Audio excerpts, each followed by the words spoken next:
how do we set this in motion? We create legislation. We micromanage who's doing the legislation. We have to hold people accountable. We have to hold sanitation accountable. We have to hold housing accountable. HPD is a form of micromanaging it, but in a bigger picture, we have our children going to school in filthy streets. That affects their learning ability. That affects how they are able to process.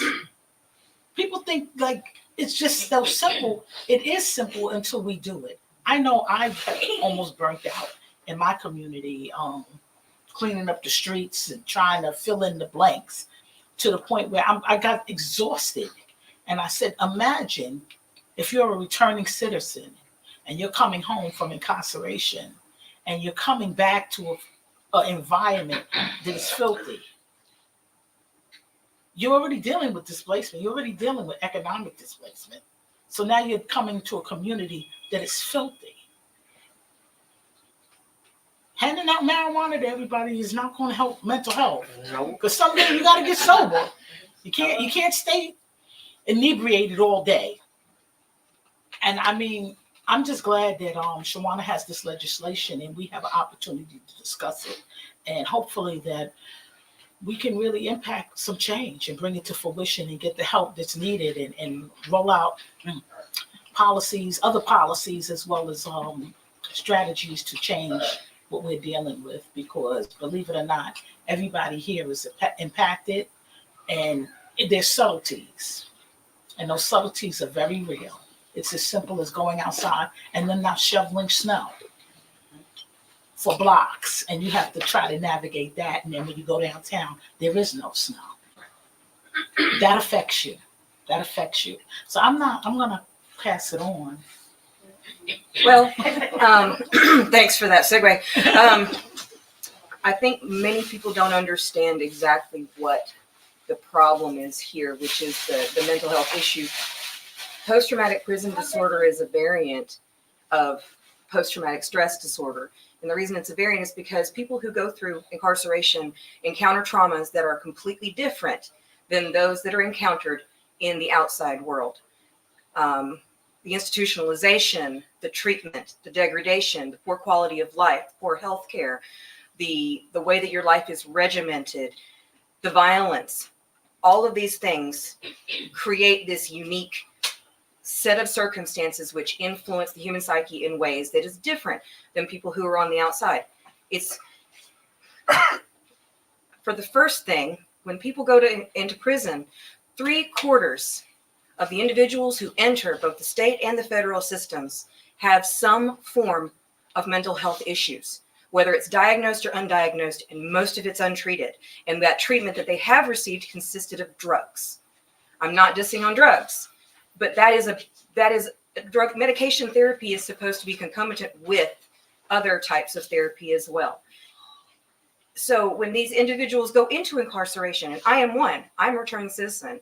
I served 6 years in the federal system. And I know this intimately because I was afflicted with this condition. I already had PTSD when I went in. I sure didn't come out any better than I went in because the system does not care for people who are within its care. Their mandate is to keep you alive. And I'm not exaggerating. That's not hyperbole. That is what they will tell you. They are not required to make you comfortable. They are not required to ease your pain. They are not required to keep you from getting sicker. They're just there to make you stay alive, to finish your sentence. And mental health is just as important as physical health. It influences physical health. And this is a cycle that feeds back on itself. So you take somebody who is already ill or at a major disadvantage, you put them in a system that makes them sicker in every way. You don't take care of it, and then they're released to the community, and the community is sick too. So tell me, Shawanna, what is your bill going to do to change how things are done, like how people are treated in and out, and how it affects the community at large? Well, one of the things that we all understand, whether we have been incarcerated or we have children or family that is incarcerated, is that guards perpetuate violence and guards perpetuate harm. We watched 24 people die at Rikers in COVID of fentanyl overdoses and suicides when there were no visits happening. So who killed them? If there was no visits and the mail is now being scanned in because they said the drugs was coming through the mail. We watched people die in New York. There was no visits, the prison was closed, and it was COVID. The answer to who killed them is the guards. But we didn't change the guards. We changed the head of the DOC. We didn't fix the problem. We put a Band-Aid on a bullet wound. And now we're going to act as if. So the reality is, in my own prison sentence, we had Mr. Baker. Every prison has them, and everybody knows their names.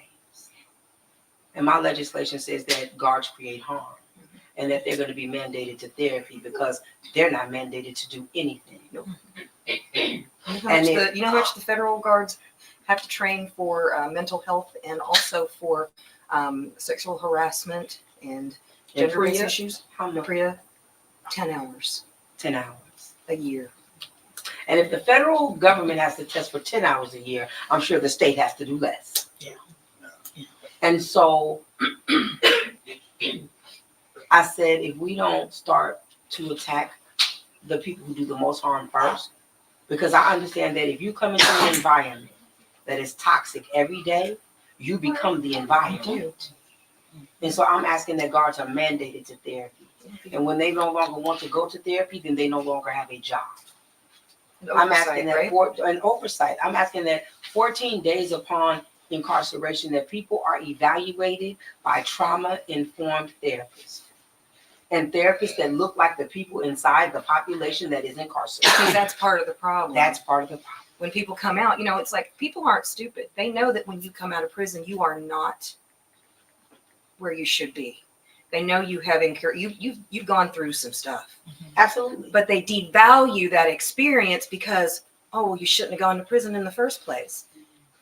And then you have all of these restrictions on what you can do and what you can't do, where you can live, where you can work, all these other things. The system that disregards all of your aspects of your health and your well-being.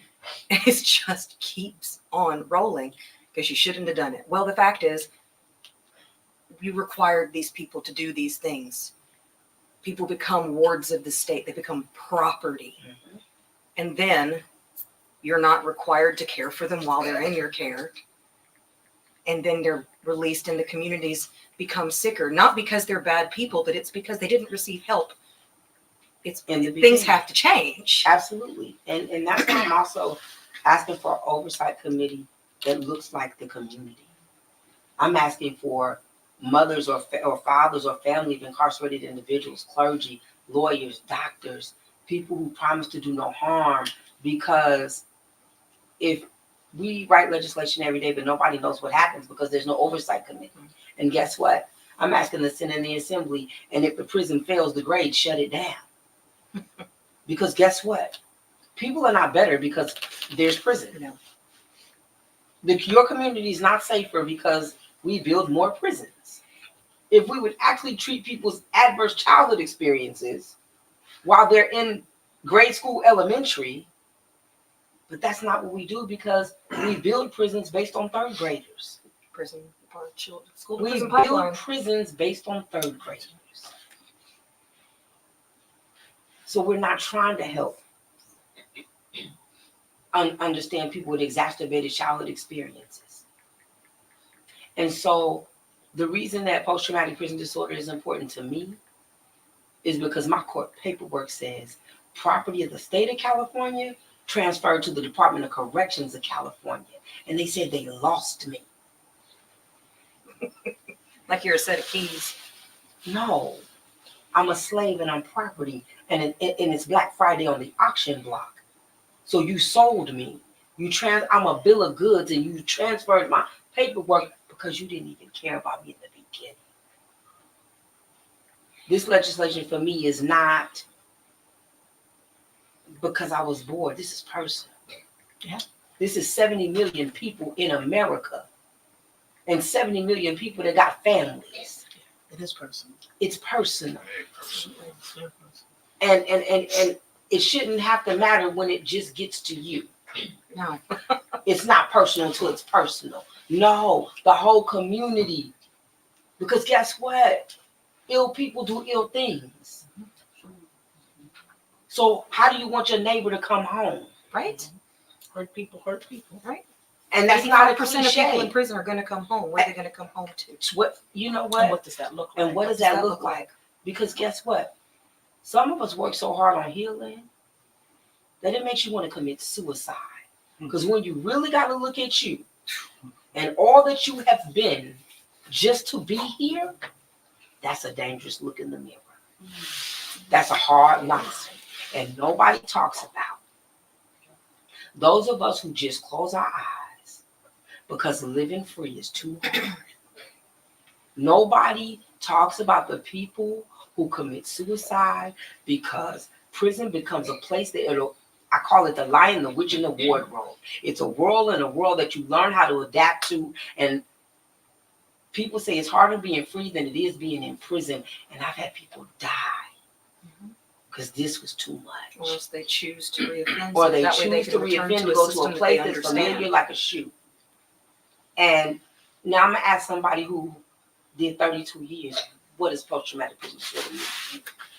To me, it's everything you all encompass right here, right now. And it looks like me. I did 32 years in the Michigan Department of Corrections. I went from the school to the prison pipeline. I didn't get any help from the state or the city. Only thing I got was you going to training school, you're going to youth home, you're going to prison. We don't care about your mental capacity. You did the crime, you're going to do the time. And once you got in there, I did time in administrative segregation. A lot of people in there was killing themselves, mutilating themselves because they couldn't deal with the pressure that the guards was putting on them in the time being in the hole like that. They served the way they were serving your food. Sometimes you got lucky, you ate, sometimes you didn't. They'll take you out, like in this kind of weather here, you'll go outside and they leave you out there for hours hoping that you'll be frostbitten, that you'll die. They was beating people. It was all kind of things going on. And the violence in prison is real. It's real. When that gate shut, sometimes you be wondering, you say, boy, I made it through another day. But it's not that easy because someone can come by and put a flaming, throw something on you and burn you up inside your cell.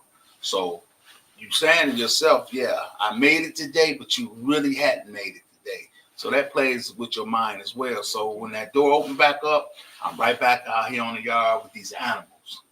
That's what I call them. So I had to become an animal myself in order to survive. So I maybe have to do things you're not proud of. Maybe you have to live a certain kind of lifestyle. But then when it comes time for you to be released, they run you through these programs, just shoot you through them. Then they release you to society. Now, if you don't have someone to support you, to help you, or people with programs that help you, I understand what she says. I'd rather be back in there than be out here because I find it easier to live inside these grips than it is to live in something we call freedom. So this is very important. And in Michigan, when Governor Engler was the governor, he closed the mental hospitals and said that they could medicate and house people in prison. And he sent all those people inside the prison for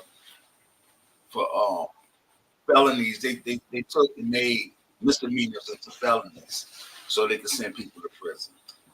Just like the marijuana situation. Now you see that they're trying to reverse that.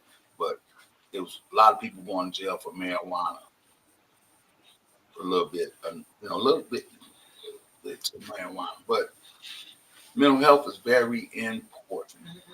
very important. If you know someone who's been to prison or is in prison, you should maybe try to help them, talk to them about it, and see if they can get some help, because we do not get help in there at all. Derek, what does it look like to you? Thank you. No, I'm just taking in some of these stories, man. Appreciate you. 32 years is a long time, man. Long time.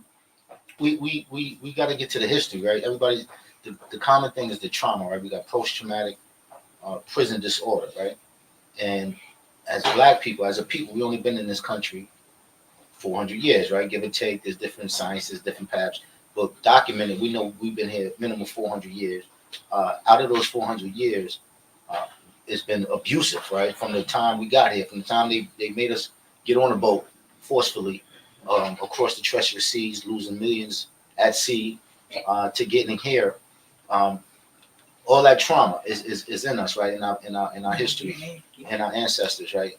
Everybody's shoulders we stand on. And then when you talk about how we've been out of slavery, right? They had chattel slavery.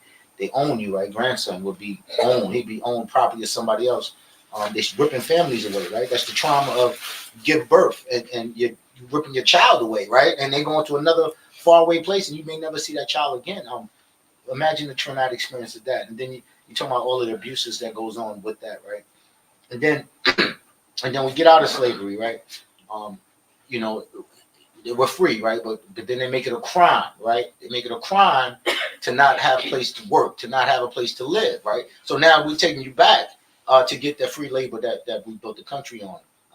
And we've only been out of our circumstances for 140 something years, 150 years. So it hasn't been a long time since we only 3 generations removed. And if you look at it like that, right? We still have people that was alive right now that been through some of that. So you have decades of trauma, of experienced trauma, you know, from the Reconstruction when they dismantled that, right? We was making gains. We had the Black Wall Street. We was making all these gains, and then they dismantled that with Jim Crow and the rise of the Ku Klux Klan. So it's violence, right? It's all of violence, right? And we accept it, right? We accept it because we turn the TV on, then Tom and Jerry hit each other in the head, violence, right? Kids laughing, right? That's what we grew up on. Woody Woodpecker. All the cartoons have this type of violence, so it's in us, right? In the sports we watch, right? You know, that he killed them, you know, he robbed them, you know, they say these terms, right? That trigger, right? These are trigger terms that they use in a regular mainstream, right? This is football is mainstream. So we talk about the trauma, right? And then we all witness what Will Smith did to Chris Rock, right? Now a lot of people look at that like it was smack, right? And growing up, and I born in Harlem, grew up in Bronx and then Harlem. Those are regular things that happen in my neighborhood, fights, right? We punch somebody in the face, slap somebody, but those are felony assaults that we grow up thinking is okay, that we grow up glorifying, right? Then you got the reality shows that pump this up, right? It's not a good reality show unless 2 people are going at it in a violent type of way where it's going to get violent, where they're going to get physical, right? So this is we have to, you know, I'm trying to you know, I salute Shawanna with this bill here, and I'm trying to think of a way, because for someone to pick up a weapon and want to point it at someone in a crowd, there's a crowd in here. If I just want to aim at one person, I'm putting in a crowd. There's something mentally wrong with that person, right? And we need to make that a thing. When I was growing up, there was a thing with shooters and things of that nature. Now it's like people are glorifying shooters. And that's like punk stuff to us, my generation, because we grew up fighting. We fight and we could probably be friends. The only time we get the gun is if you got jumped, you go get a gun because we was outnumbered or whatever the case. So we have a lot of trauma in our history, in our blood, in our DNA, that we accept violence, right? We're human. We're gonna adapt to any circumstance. So if you with savages, you're gonna be a savage, right? And when you come home, you know, those savage traits are gonna attract and magnetic to those in the street savage. So we have a lot of youth that are right now, you know, godless, right? They are godless. You look in their eyes, they don't care. They will disrespect. They don't care. They talk to you any type of way. But when we were growing up, we had a balance, right? I used to go to church on Sunday. I used to listen to the gangster rap music, but I knew the balance. I went to Catholic school. I knew the Bible. These kids are disconnected, and it's our fault, right? Because I don't, our older generations and certain generations don't want to hold on to God, right? We don't want, I don't believe I have my own relationship with God, right? That's the common, everybody say that. Nobody go to church, nobody even read the Bible, but they got their own relationship with God. But these principles in the Bible are a roadmap for us, right? There's all positive things for the kids to digest.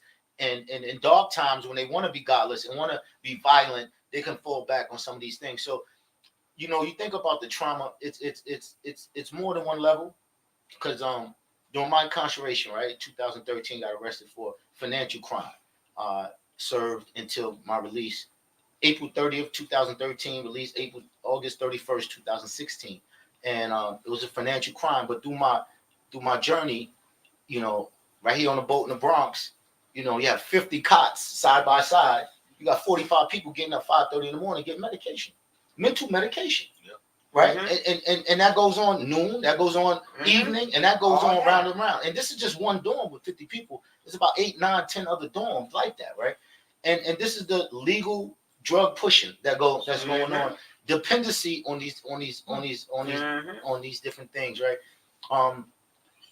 Then you have the lack of education. You have the lack of education. People can't read the TV guide in jail. And then again, you have the violence. You have to be, when in Rome, be like the Romans do. So you're gonna be in an environment where you have to be stand up-ish. And I was fortunate because I went so late in my life. I was the guy showing, don't sell drugs, don't do this, don't do that. And I found myself caught up in the situation. But I wasn't impressionable, right? At 42, you're not impressionable, right? I already had kids, grandkids. Nobody's telling me to be in no gang. And I saw that a lot of the young kids were getting turned out to the gang. They were they were impressionable. The age that we have them go to the military so you can impress upon. But they're going to prison. And the young kids have more than one bid in them. Yeah. They're coming back. If they're here on a short bid, if it's not corrected, they don't see, sorry to say, they're going back, or they're going to be dead or in jail. They're going back. So, and they're young, so they'll tell you, I could do 10 years and come home. I could do, not knowing the value of life. Life is not promised. And these things go in cycles because we're all at different levels in life. When we was in our 20s, we want to hang out and do certain things. In our 30s, 40s, we get different things. So we have to find empowerment for the youth. The youth have to be a way to empower. Social media is damaging our youth beyond measure. It's too much overload of content that they don't know how to process properly. So these avenues should be turned off. During school hours, they shouldn't have no social media. They shouldn't live stream and they shouldn't post. You in school? So certain things need to be taking place in our realm, because our children are hurting themselves. There's not enough people liking the picture. They're cutting themselves. They're killing themselves. These are traumatic things, and we accept it. It's okay in the hood. We just say a prayer, light some candles, and we move on like it's okay, but it's not. And we need to get the children looking at violence as mental health. Like something's wrong if you can't speak out, really articulate. But again, it's the lack of resources that were articulated, right? So we trying to overcome all of these things. At one point, you worry about how you're gonna pay the bills, how you're gonna eat, how you're gonna have clothes, and but all do of the you things think you that need. violence is a mental? At this point in New York State, legislators are not calling we have cure violence, and we call violence a public health issue, right? But violence comes from something. Violence comes from your mental health. And why is mental health not a public 911 emergency?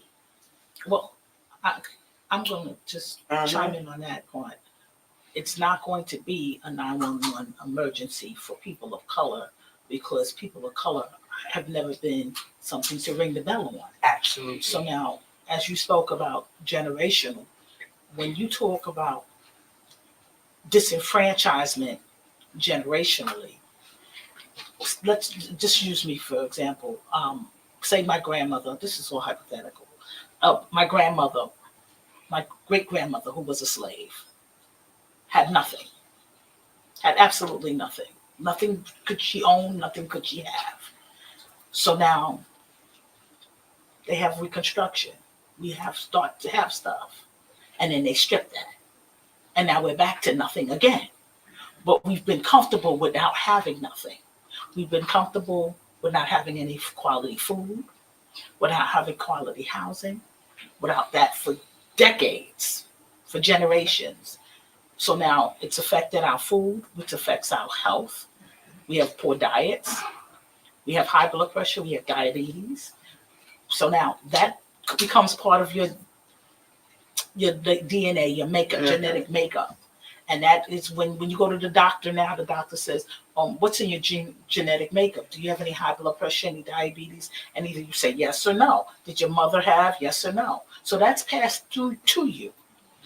So now you imagine you have that already in your DNA and you're still also financially impacted. How many decades later?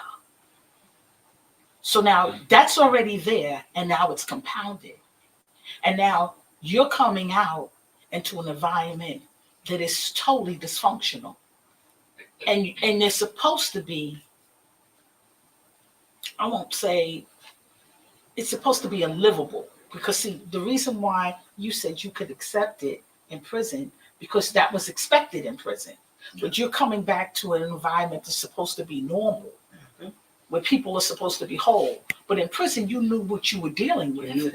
Here, everybody has a mask on, and you can't really see where they are until they reveal. You said the animals, because that's what they were labeled.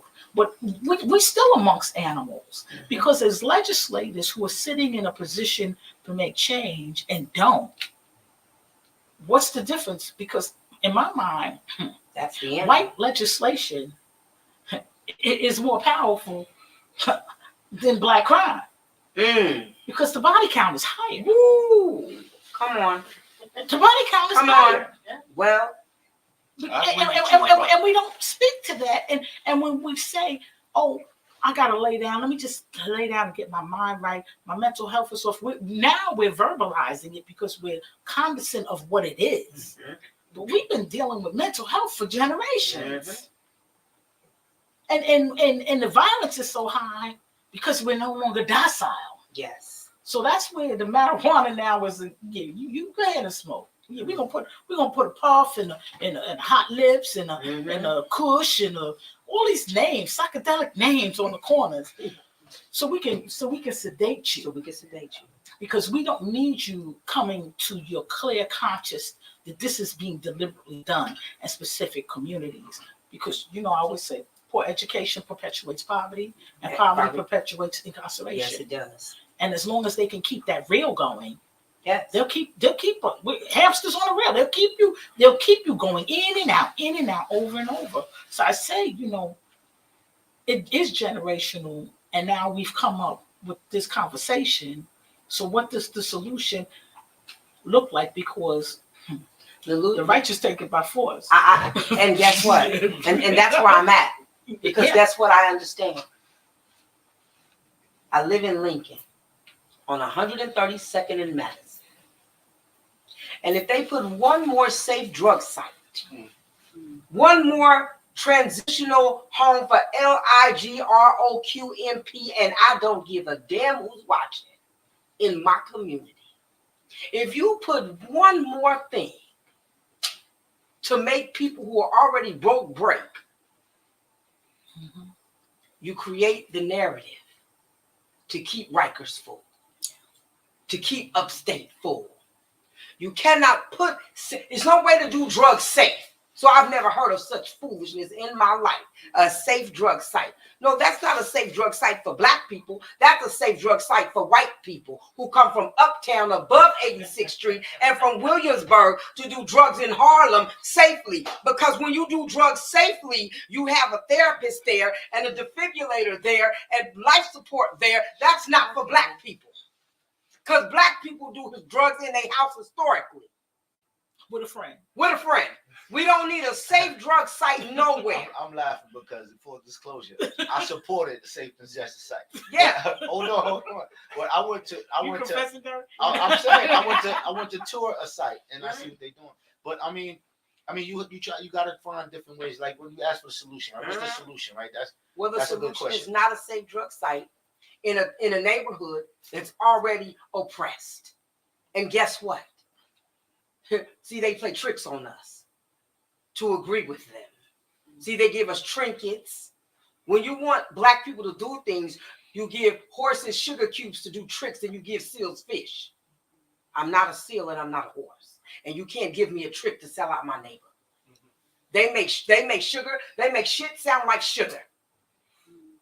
So that people like him and everybody else and every other politician who said yes, because they sold us out and they said yes. Guess what? If a black person had an idea to put a safe drug site in Harlem, everybody would have opposed and the city council would have said no. So white people cannot perpetuate bullshit in my community and black people stand up and say yes. Absolutely, the answer is no. Because you should have said put it up at 86th Street. Put it up there. If you want it, put it in Williamsburg. But don't bring it to Harlem. But that's what happens when you don't live in Harlem. And we got to deal with that. You know why? Because it's on my block. It's where my daughter got to play. It's where my daughter wants to ride her bike. So when we have community boards who make decisions and they don't have to live in the community where they say yes to the alcohol licenses, where they say yes to the safe drug sites, where they say yes to the transgender shelters, when you say yes and you don't have to live in it, you're part of my problem. So vote your ass out. Take yourself out and sit down because you're part of perpetuating mass incarceration and violence against black communities. And I'm over it. And I'm not tolerating it, and I'm not standing for it. And we need community conversations so black people can write their own legislation for us, by us. White people have no agenda for us that's good. None. Because I want people to actually look at cheer violence. It says black people are born innately, inherently violent, and I've been saying that since its inception. Read the pages. Because my black son was not born innately, inherently violent. But because we like $1 and we'll take $1 from anywhere, we flood our streets with cheer violence money, and we don't care what the outcome is. Because guess what? T-shirts ain't never stopped somebody from shooting. Not at all. Nope. And tour buses running around Harlem and ain't no concerts going on, ain't working. Oh, tour buses running around Harlem and ain't no concerts, ain't working. You pull your buses out, you stand on corners, and you holler while you take money from my community. They said be easy. Guess what? I just got 3 sticks and a balloon in my heart.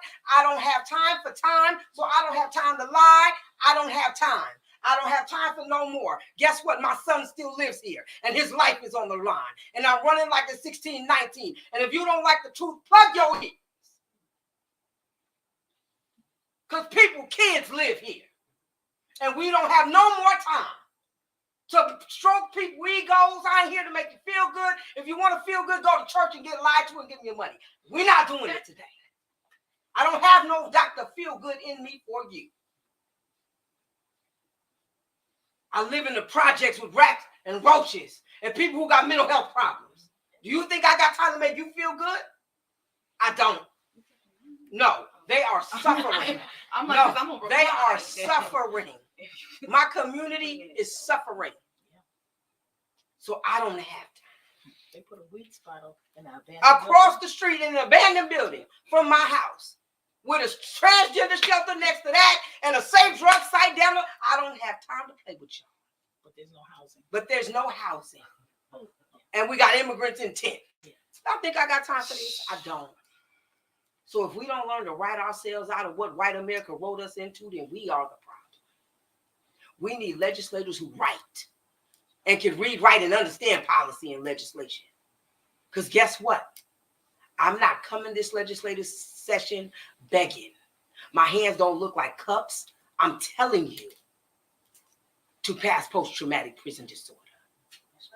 Because I'm coming for your seats if you don't. I'm coming for your seats if you don't.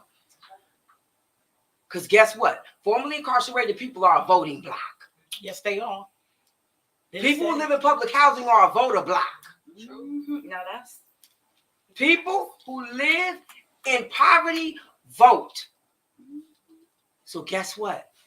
Changing the narrative looks like if you want to keep your seats, tomorrow morning on Monday when I get to Albany, you better dance right. You better talk right. Your jig better be all the way right. And it better be yes across the board. Because I promise you, I'll find people to run against you.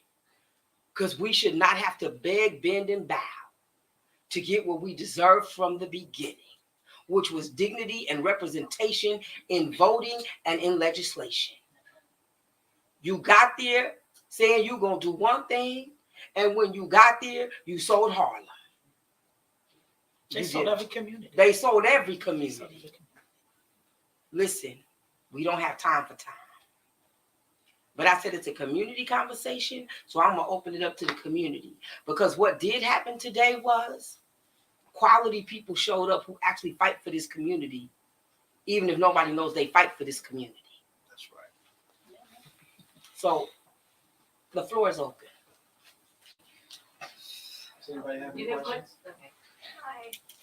Is there I know you guys are talking about how important mental health is, but would you give us any ways, if we did meet someone who is incarcerated, like you were saying, is there any ways we can refer them to like a mental health? Like, I mean, how can we actually help them one-on-one? Like, what are the best ways to go about that? I'm glad you asked that because I heard a lot of stuff up here. And I read a lot. I'm up on a lot of policy, a lot of stuff that's going on, right? So there's a lot of resources being given. You got 988 is a number you can call for mental health people that is in distress. Hope you call that number. If you need someone with resources for someone with mental health, you can call that number as well. I know DA Eric Alvin Bragg is partnered with Fortune Society, one of the groups I came home to when I'm formerly incarcerated, and they're practicing in the courthouse. Those not getting incarcerated to have some type of program with Fortune Society. So there's a lot of money being poured into there. So the outreach is going on. There's things going on that's happening that is changing from back in the days. There's a lot going on. Mayor Adams is actually and the governor piggyback off of this, and I'm proud of this because this is something we've been working on. I actually used that to meet with Debbie Myers with dyslexia, learning disabilities, and now they're bringing it to the schools from K through 12 because a lot of our issues that we're talking about, people that's incarcerated, it's a lot of learning disabilities, and we don't identify them in our communities. We don't have the resources to even get the counseling and the scheduling we need. So, and not only is he doing that throughout the school system, right? So now every child will be tested for learning disability, right? Not just dyslexia, but it's a host. I was just doing dyslexia. It's a whole bunch of different learning disabilities. And one we grew up was ADD. That's the one everybody knows about, right? But he's also going to do that in the incarceration system, right? For those that's incarcerated, he's going to have resources to apply to see if they're being affected with learning disabilities. To housing point, right? New York has just built the most housing they've ever had in the last 20, 25 years. So like people are always going to say, this, that, and the third. And again, that's their reality, right? That's their reality. The rats thing, right? Is this thing with the rats, right? The system in the city is you can't leave those trash bags on the floor for longer than 2 hours, and you got to have these special trash cans. So it has been less rats. Again, Where? listen, I can't speak for where Yeah, people. you drinking the Time out. juice. Time out. $150,000 We know. All I'm saying is from where again, when I was working in Harlem and I make my rounds through the city in the different places, I knew it was a whole bunch of rats. I know it's less now, right? I know that the traffic, right? You gotta come The down. traffic, right?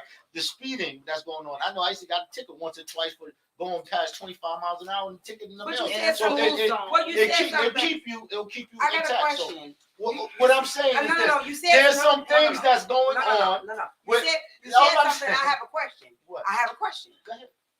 You said this wonderful mayor who says he's Gandhian God, this wonderful man, right? So this wonderful man is doing all these things, right? So my question is, because you're clear that he's wonderful and he does all these great things, and now that people are going to get tested in school for dyslexia and special learning disability. So I want to know, is it Title I school kids that are going to get tested for these disabilities, or are we going to specialized schools? Are we going to Cardinal High School? Are we going above 86th Street? Where are we going? Because this is a quick fix to give Black people Social Security to label your children so we can do third grade prison. So I want to know what that rollout looks like. Because see, everything that comes to my community that says good for me ends up not being good for me because, you know, I ain't being funny. I watch Clone Tyrone, and that is more than a movie. So now, but it ain't funny. So now, you know, we understand that perms are now bad for us. And I understand that everything people say for me is not good for me.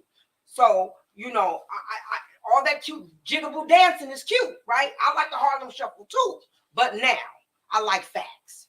So I need facts to know where are the kids being tested and what is the outcome? What is the measurables? Because see, if they're only being tested, they've been tested. Yeah, they've been tested. That was a $500 check. Come on now. Over 30 years ago. Come on. If your child is yes. If your child is a little bit slow, we got a check for you. Yeah. And that was cute when you was getting welfare. But now we got the back to work program. So ain't nobody getting no welfare for free anymore. You're gonna work for that check. Yeah. You know, they say, oh, we care. When I was working at the welfare, oh, we care. We all on we care. We just got different pay grades. Because when I went in, it was we care too. If I ain't work, I didn't get a check. So, but the bottom line is that school and that looking at special ed has always been a push in our community. And the fact that we're realizing it now, we realized it then, but the teachers are the one who's supposed to be able to do anecdotals and interact with these children and say whether the child is developing slowly or not. But the bottom line is the academic structure is not geared for children of color. Kids learn in different places. And I mean, some kids are visual, some kids are analytical, some kids are readers, some kids are not. But they're not even trying to tap in to how our children in these communities have a need. Their needs are different because they go home to different environments. I mean, when I listen to these kids in school, there's a little girl in my grandbaby school, and the little girl is only 6. And if I tell you, this little girl looks like she drinks every day. She comes to school so stressed and so worn out, a baby. Because that should not be happening. And she should not. And like the teachers and everybody, all administrators know it. And I'm like, something is wrong here. And my grandson gets so upset. He says, I said, don't say you hate her. I hate her.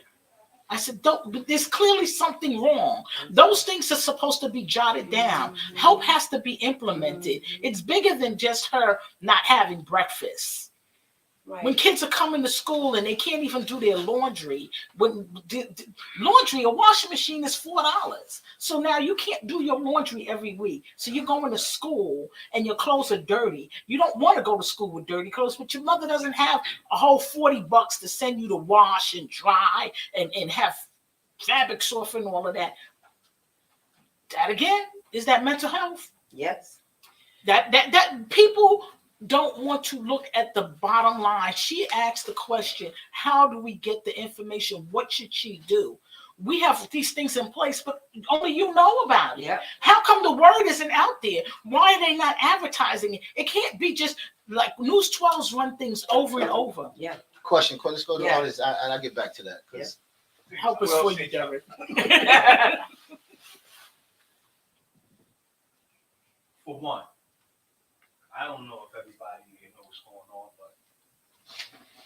but this is dope right here. This conversation and things that's going on, because what everybody is chiming in on is like our reality, right? It's like a script that's being played out, and then somebody got to get the courage to say, yo, that's fucked up what y'all doing to them over here. But the bullies, they know they the bully. You understand? But the thing about House of Cards is all it takes is one person to say, you fucked up. That's it. And then what happens is, when you say, man, fuck that, I'm not doing that shit no more. Leave me alone. I'm going to fight you. When you jump off and you start fighting the monster, everybody else they let the monster do the same shit that you saying you're not going to do to me no more. So now you speaking out, they get scared. So they jump off and say, he did that to me too. He did that to me too. So when they pull all the House of Cards out, all the dead people who can't talk, that's what they judge. I'm 51 years old. I did 20 years in the federal penitentiary. I ain't rat on no motherfucking body. I ain't fuck no man. And I still got my morals. I'm homeless.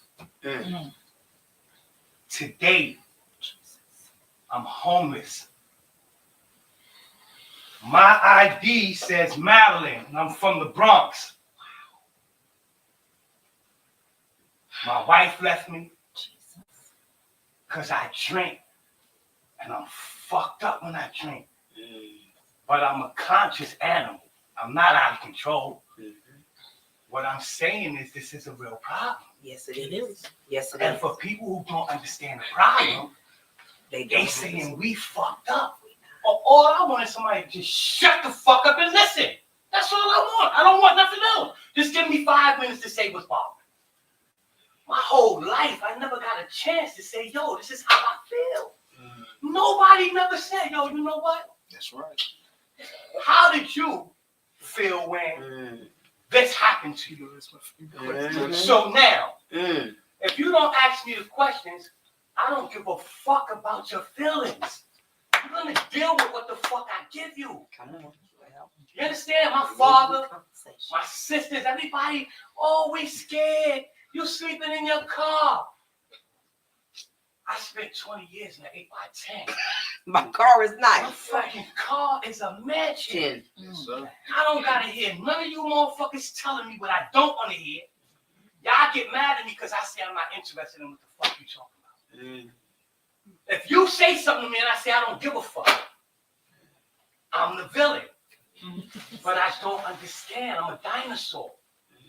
Yo, I know young kids. Yo, these young kids say pause. Every time somebody say a word like meat, I'm fucked up with this. Oh, you niggas faggots? Like, what's going on?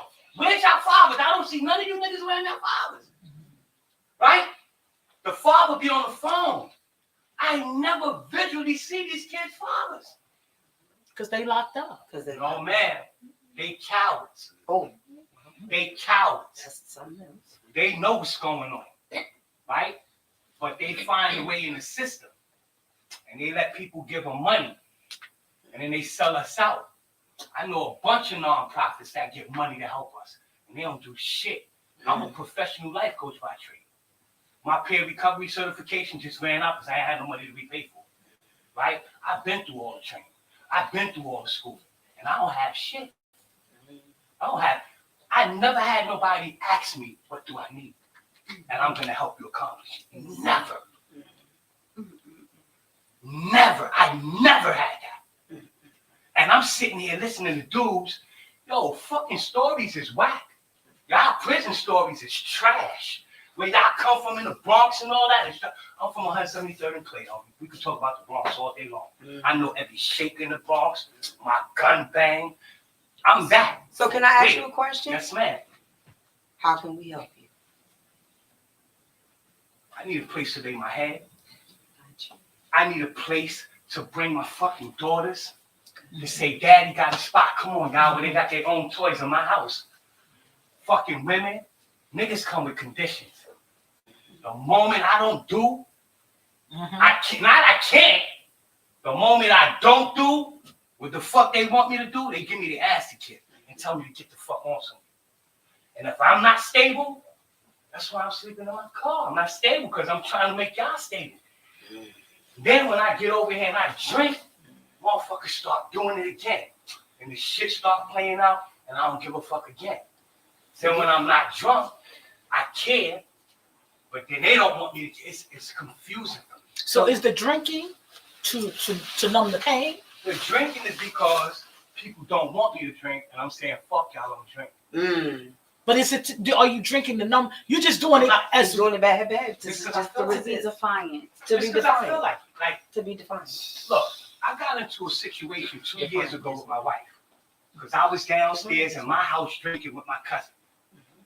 My wife came down and we argued. She called the police on me. The police grabbed my arm. I duffed them out. They brought me to jail. They tried to give me 45 years for that shit. In your house. Yes, and I was in my house, right? So after we got past that, and we go through the system, right? Thank God I could pay for a lawyer, so I didn't get that time. But the point I'm trying to make is that my whole life, I look and I see, do you say you did 30 years in jail, but you on a panel, and you sitting there telling people your story, and I'm saying, that nigga ain't been through half the shit I've been through. That shit trash. This prison story whack. I don't know. I didn't tell you the whole that's story. I played big bro. Just listen. See, you see how they No, I didn't defend? tell you. No, I That's didn't. the world. But That's hold the on. world. Wait, They wait, don't- wait, they wait, don't- wait. No, you listen. saying what you heard. Right. And I only told you that. I didn't tell you the whole. I wasn't able to tell you the whole story. I know you can't, bro. I'm a product of that environment too, so you preach it to the choir. Okay. Hold on. Yes. I want to say something. Go ahead. Hugo. First of all, we got you. Housing today, all of that today, before we leave this place. But the scripture that came to mind when you guys were talking, because I just came since I came from church, Mhm. is my people are destroyed for lack of knowledge. Come on. And the other problem that we have in our community is your blues ain't like mine. We got to have competitions over whose situation is worse than the next And they're all one. the same. And that is a problem. We need to compete on how we're going to better our community. Absolutely. Let's compete on Yes. having a healthy family and healthy communities. Absolutely. And if we can build our communities back up and our families back up by not tearing them apart, the family is the number one institution under God. When our Yes. families are destroyed and decimated, our communities are decimated. Yes. And our communities become sick, and it breeds cycles of poverty. Then we start to go through the cycles of issues, like you were saying, going through the jail system, going through the poverty, the cycles of poverty, and criminalizing victims. When we talk about mental health, domestic violence situations that we don't want to talk about because we glorify our men more than we do our women. Yes. And we say, to our women, your problem, oh, that's your problem when it comes to domestic violence. So we have women who are in silent pain. That's why I really support, silent cry, because you understand the pain that people go through that they keep to themselves without expressing it. But this is a new day. This is a new year. We are 21 days into a new year, 2024. This is a time for us to get it right. Period. We got to give solutions. We got to give people what they need. The best when people talk about mental health, and I was a psychology major, and I thought I was going to open up a private practice and help people with all their problems and be like Ayanla. But I was going to be like Ayanla when I grew up and help everybody with their lives and whatever and give them the solutions. But when you talk about mental health, how you solve mental health is give people what they need. Give them what If they're hungry, give them some food. Yeah. If they're cold, give them some coats. Absolutely. If they need a place to live, give them a place to live. Because mental health is individual. It's like an IEP. It's an individualized service plan. Because guess what? Nobody's mental health is the same. And that's why I heard you. I heard you when you said nobody ever asked. And I'm so big on asking the question because nobody ever asked me either. Nobody ever asked me anything. They told me a lot of things. Nobody asked me anything, right? So in my program, I just hired listeners, right? Because what I understand is everybody don't want a psychologist. Everybody don't want a therapist. Sometimes you just want somebody to hear your ish and don't say nothing and say bye when you finish. And guess what? Because that's what I want for myself. That's what I put into my own program, listeners. Because sometimes people want to be heard. And what I want you to know from me, Shawanna Vaughn, I heard you. But guess what? You in a whole room of people that heard you, right? And we can't say we're village keepers and let you leave. Right. And not getting what you need in our capacity to help.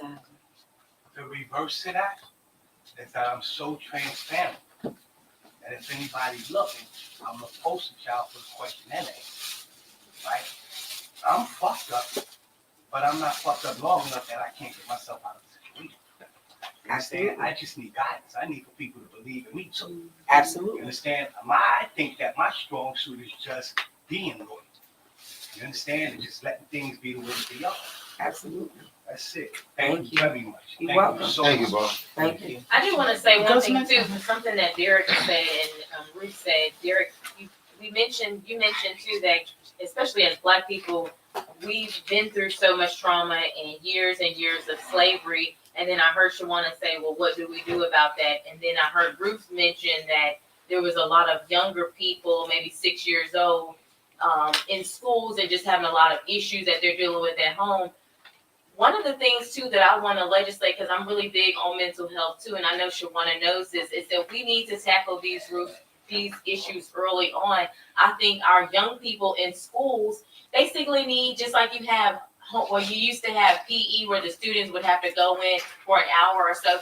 There should be legislation put into place that our younger people are mandated that they have to seek and speak to a counselor for the issues that they're going through, because in our Black communities and the brown communities, it's been such a stigma for years to where when I was growing up, if you talk to a counselor or mentor, just anyone in psychology, you were considered crazy. Mhm. But if we basically legislate for our younger people that you have to seek a class, maybe for an hour one-on-one with a counselor. But the thing is, we need to basically, the state and the city and the federal needs to give more funding to mental health counselors and private organizations, so that way they can put more of those counselors in the school to handle enough of those children so that the kids can come to them and talk to them about their issues. But we have to make it mandatory for our kids, starting at an earlier age, to seek those counselors while they're young, so when they get older, it's not a stigma anymore. And although we're kind of breaking out of the cycle of it not being so awful if we're older and we go to therapy, it's still a stigma in the Black community. You don't really want to tell people that you're going to counseling or therapy. Sometimes you do, but other times you don't. And in the white communities, they start their kids off going to counseling at a young age. And we as Black people, because we know that we've been through so much trauma, that has to be legislated, because nobody's just going to put their kids into counseling, because we all think that we're fine when we're really not fine.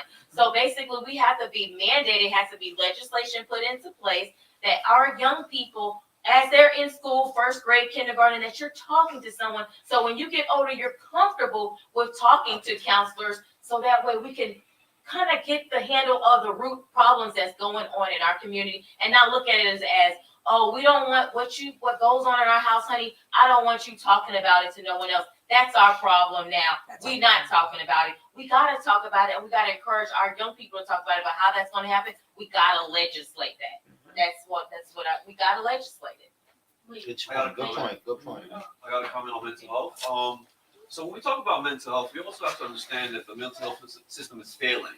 It refuses to acknowledge the inherent PTSD from birth to adulthood.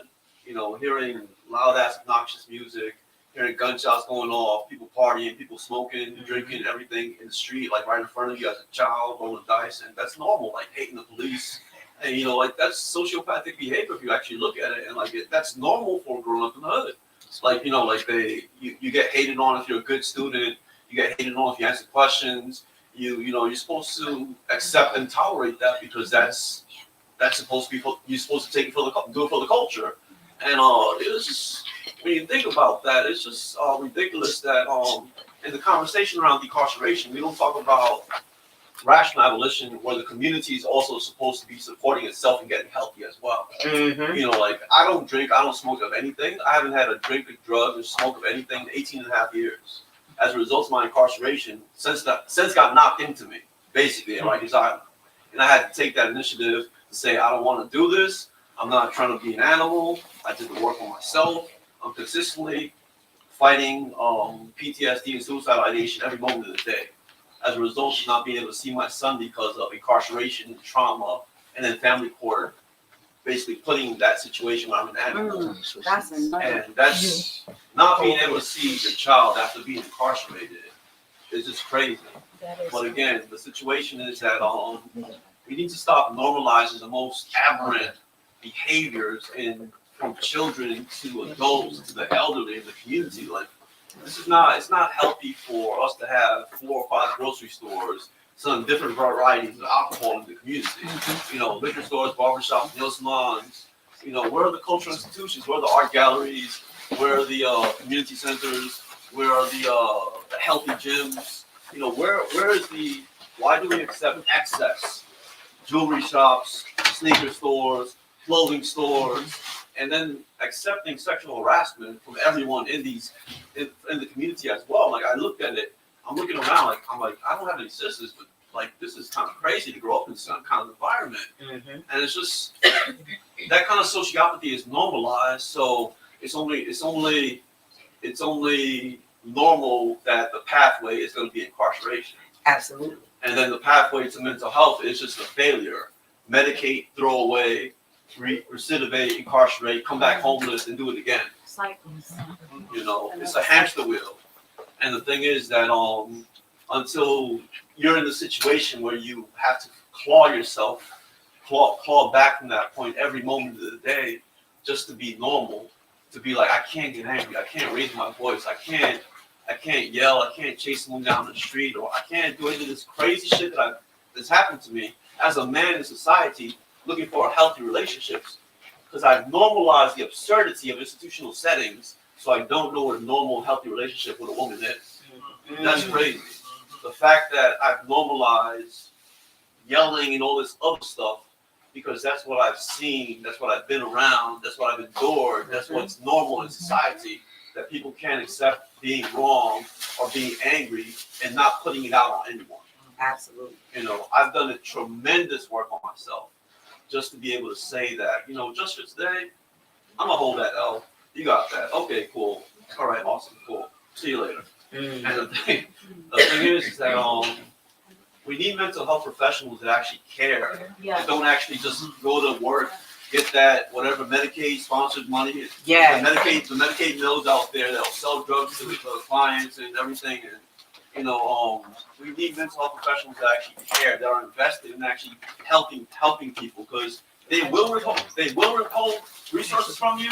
The social workers will know what you want. They won't give you the referral. They won't make anything happen.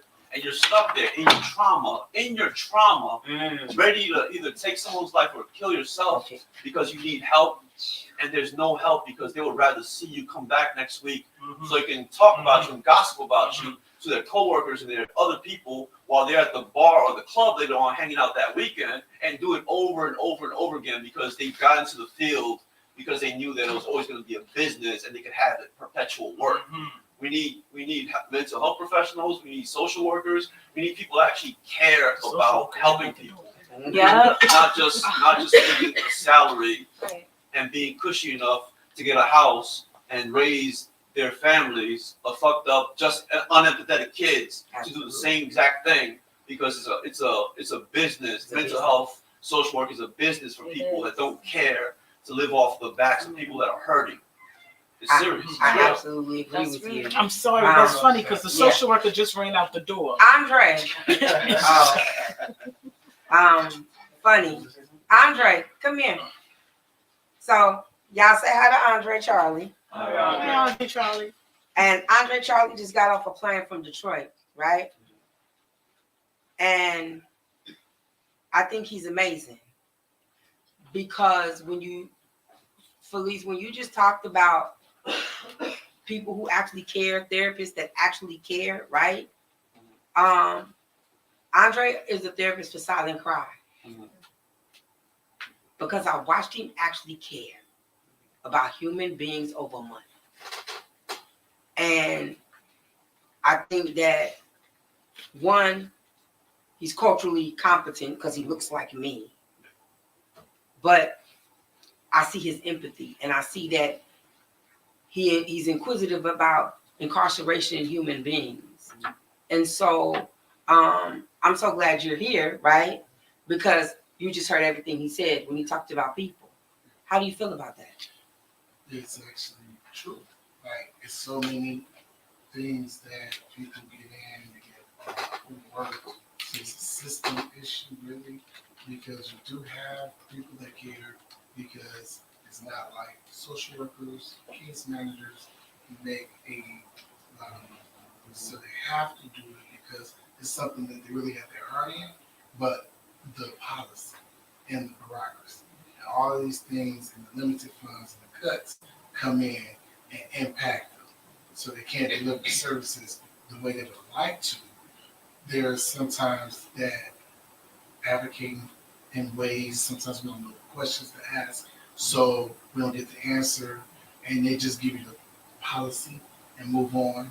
But if there's something that you need, try to ask, and if they can't answer you, they always have a supervisor, unit person over them, just to see if there's somebody that can hear your voice.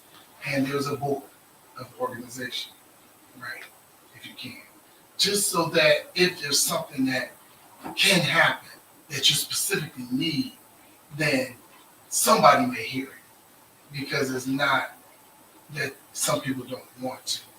They just block that all the way. Can I just comment? A person's not going to know what they need when they're in health. Yeah. When they're in crisis. When they're in crisis. You need to be given all the tools. You need to be given a choice of therapies, EMDR, EMDR, dialectical behavioral therapy. You don't. All of it. CBT doesn't work for everyone. No, it And that's doesn't. the only thing that's offered in certain settings. Again, people should be able to be taught about, tapping, EFT. I can't remember the wrong spot, but tapping techniques. They should be looking at anti-carceral psychiatric survivorship. And guess as what? opposed to, You're right.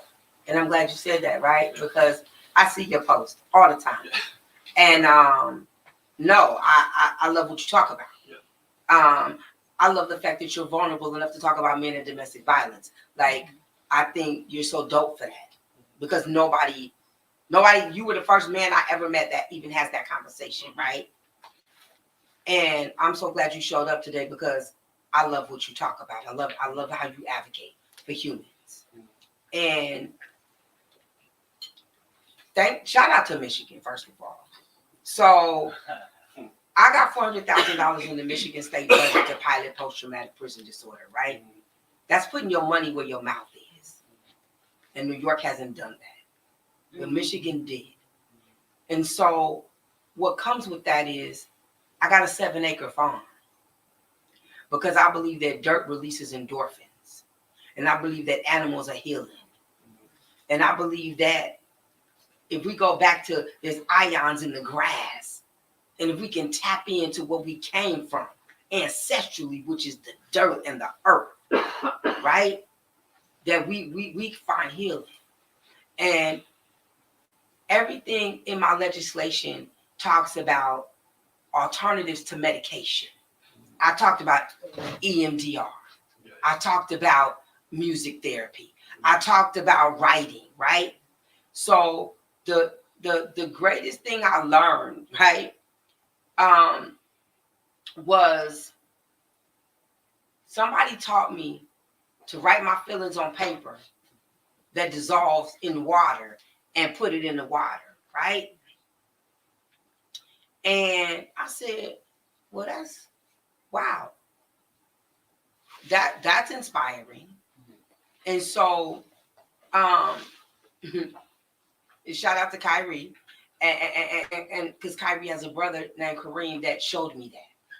And he was doing it with a group of young people. And I thought it was so dope. Write your feelings and put them in water because they dissolve. And if you never get to write a letter to the person that harmed you, if you never get to tell the people that they hurt you, that's a way to still release it, right? And I believe that it takes every different type of therapy. And I think we should try all of them. Unlimited. Guess what? I was so crazy, I even added marijuana as a form of therapy, right? Because guess what? Minorities are the most harmed for marijuana and got the most time for doing football numbers. And now we said it's good for everybody and everybody's making money. So how is that not the reparation? And if you're giving it to people who got post-traumatic stress disorder and postpartum disorder and cancer and every other thing, right? Weed is the greatest thing that it was ever made according to modern day science with new money, right? And so if you're giving it to everyone else, give it to the people who suffer too. and because you're not going to give us reparations for football numbers. Go ahead. The legislation that you're talking about, you're saying you're going to Albany tomorrow? Mm-hmm. I'm going to Albany tomorrow. It's going to cover those bases as well as you're going to be asking for what? I'm going to be asking one for all of the legislature to sign on. I'm going to be asking for the governor to just do an executive order and sign it, right? Because she has all this power and autonomy because she has this pen, right? And it does a lot of things. Just sign your name because it makes sense, right? I'm just asking people to do what's right for the people. Because if you say you got in this, everybody took an oath when they signed up for office, right? Everybody raised their hands, everybody put their hands on these Bibles, and they promised to do my community right. They promised to do the state right. You know what? Nobody's delivered on those promises. Everybody has defaulted and sold us a bill of goods. Well, I'm coming for the bill of sale because you got to put your money where your mouth is. I don't get paid. I have been screaming and pounding the pavement for post-traumatic prison disorder for 5 years. Here's the reality, right? I don't got a super PAC. I ain't Fortune. I ain't Exodus. I don't have that, right? I don't got Zuckerberg funding my roadmap to justice. I don't got that. All I have is human capital. That's all I have. And I'll take human capital over $1 every day. My friend Beloved said something and it's really important. He said saving a life is better than $1. Well, post-traumatic prison disorder will save lives. And it'll allow you to save dollars. But it's better than $1. So who has not signed on yet? How many people have signed on? Who still needs to sign on? 8 have signed on. Let's talk about the state and the assembly because it's two different. It's two different. Yeah. Yeah. I need state legislators. How many states? Cordell Killier, shout out to you for signing on to post-traumatic prison disorder. I know that's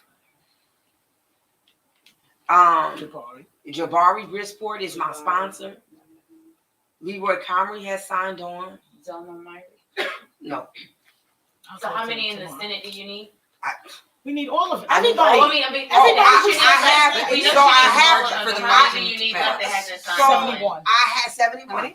I need 71 people. 71 And to that's sign. combined with assembly and the state. No, each. No, each. Okay. And so I have three assembly that have signed on and 5 senators that have signed on.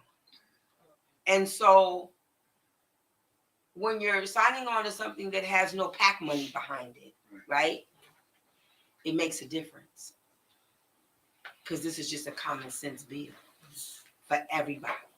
It is until it isn't, because what did I learn Mm-hmm. at the clean slate? Yeah. At the clean slate, when the governor signed the legislation, I was shocked if it was 150 people in that room. And I thought that there should have been more because we were fighting so hard. But the commissioner of parole said to me, "Why are you surprised?" I said, "Well, I thought there would be more people." She said, "No." She said it wasn't beneficial to a lot of people to sign on. And I was kind of like dumbfounded when she said that.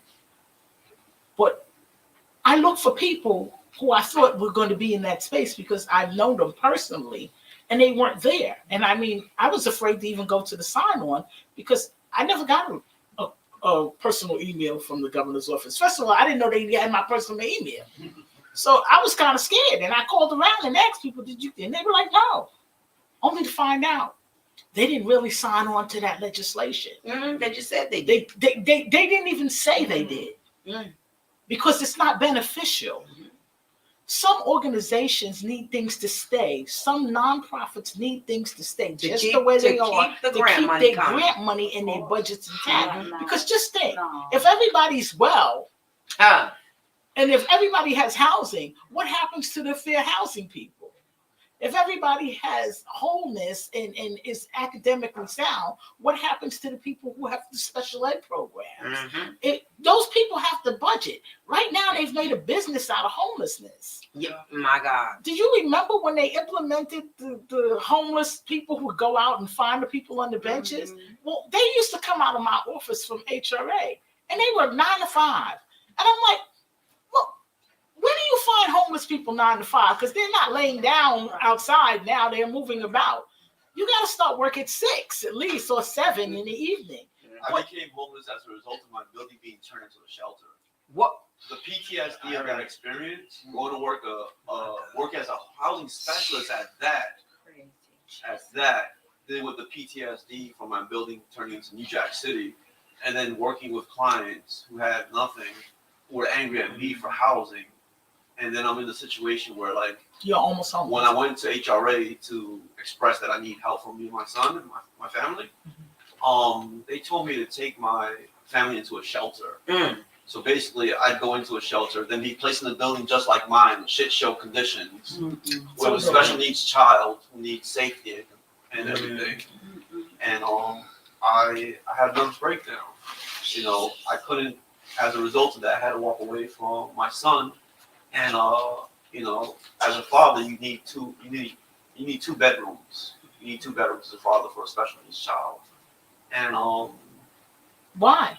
Because he's special needs, Because he he's needs his own space. Yeah, they got different rules. You know, that's America.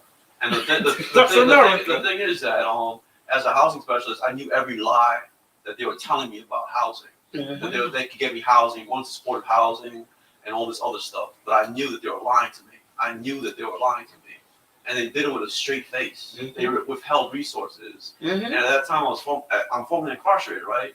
And so, imagine knowing that you're in the shelter, and you're just like, everybody's just lying to me. Everybody's just running game on me, and my kid is growing up without a father. Not just a father, but a great father. If he had the resources to be stable enough to be able to be in safe housing, so his child can grow up in safety.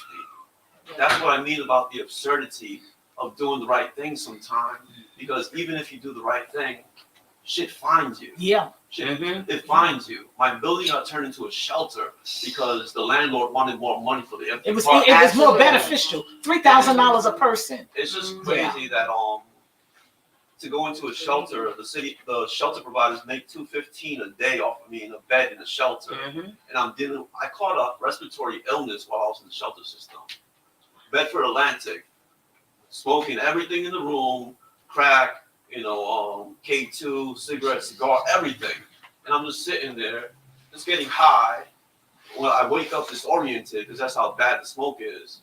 And then if I had to go to the hospital, and someone told me that there was a hit out on me because I snitched, because I can't breathe. That's crazy. Like, that's just insane that, like, you put these conditions upon people in general, but imagine that you can't breathe, and this is your normal day, and then you're telling me lies to get me out of housing, and then landlords won't rent to me because I'm formerly incarcerated, and then it's just crazy. It's crazy. It's a hamster wheel of homelessness, and it's been going on for decades, and these providers getting not 10 million, not 100 million, 200, 300, 400, 500, 600 million over the span of like anywhere from 4 to 6 years, and it keeps happening. People are prioritizing throwing people away. Facts. That homeless person in the street that's acting out, imagine what that person has been through. Imagine what that child goes through without a parent. Imagine systems babies growing up to not have anything. And who would care after that? I go through so much just to be human every day. To be human. And as a pacifist, imagine the violence that I've endured. Oh no. Imagine that. To still be whole, to not be an animal, to have to reflexively, as I'm processing PTSD and PTD, post-traumatic person disorder, to have to reflexively, as I breathe, process that, to heal and breathe. I gotta stay busy so the trauma doesn't catch up to me. And it's hard. Ooh. It's hard. You better come on. But at the That's end of the day, profound, like right? I cried. Yes. I You cried. trying to make me cry. Yeah. And my relationship, I have a relationship with hope more than I have with faith. Because I got to question why God would allow such things to happen. And there's a lot of anger and resentment in my heart around faith because I'm doing the right thing. There's so much moral injury that I go through on a day-to-day just to exist. But it's like, why? I'm doing the right thing. I'm in the community. I'm doing whatever I can, trauma permitting and time permitting. And the thing is like, It does that because you're good. And when you're good, that's what the enemy has to do. He can't come for you if you don't have anything. If you don't have anything, the enemy can't come for you. He comes to steal, kill, and destroy. You got to know that. That's why he's not coming. He's not coming for people who are malicious. It's all Gucci for them.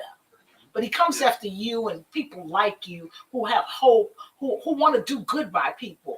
Like I said, everybody doesn't like me, which is fine for me because I don't like everybody. You know, it really works because I'm agenda driven, and I've always said, you know, like, why is it that all right that my kids have and nobody else's has? Like, what makes that all right? How do people sit back and that be all right? Okay, my kids go to private school, and so your kids don't. That doesn't seem good. It doesn't rest with me. But a lot of people are like that. They like thinking, oh, I go home to a house, but you don't. That's crazy. And I have a disdain and for people who enjoy that or sit back and become complicit and say, well, I'm good. And that's why I kind of am like a little reckless with my conversation. And I look at the people in the room and I watch them, you know, how they placate and yeah, you stay right there and you go ahead and play. But for people like you shouldn't even be sad. You should really rejoice in that because you got something that a lot of people don't. And hope is good. Hope is better than faith at sometimes. I want to say this too, that I noticed that everybody is trying to take good and evil and make it right and wrong. They're trying to switch the dynamic. It's the same thing. It's not the same thing. Evil is wrong. Evil, right, is wrong, yes, right? But they trying to make it seem like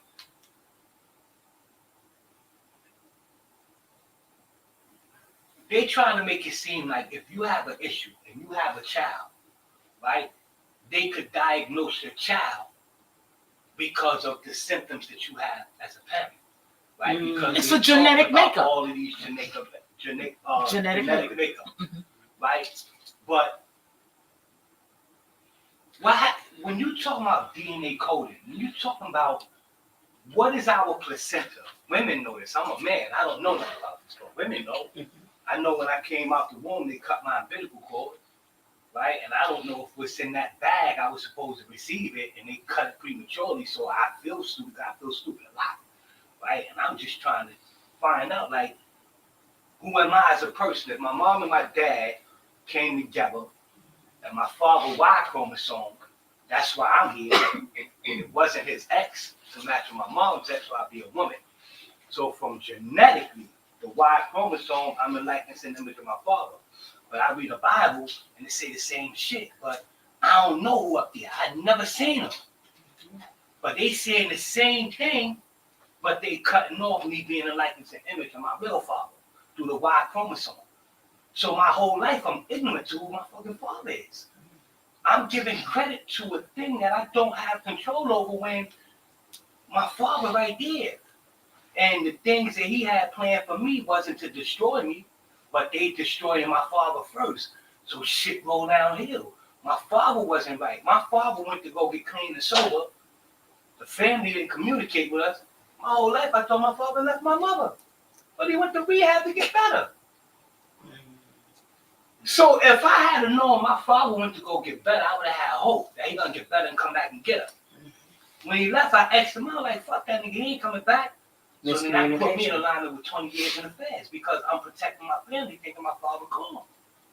Miscommunication. That's it. And all they have to do is communicate. But you drink, you curse, you yell in front of your children, but you won't say nothing to your children that makes sense.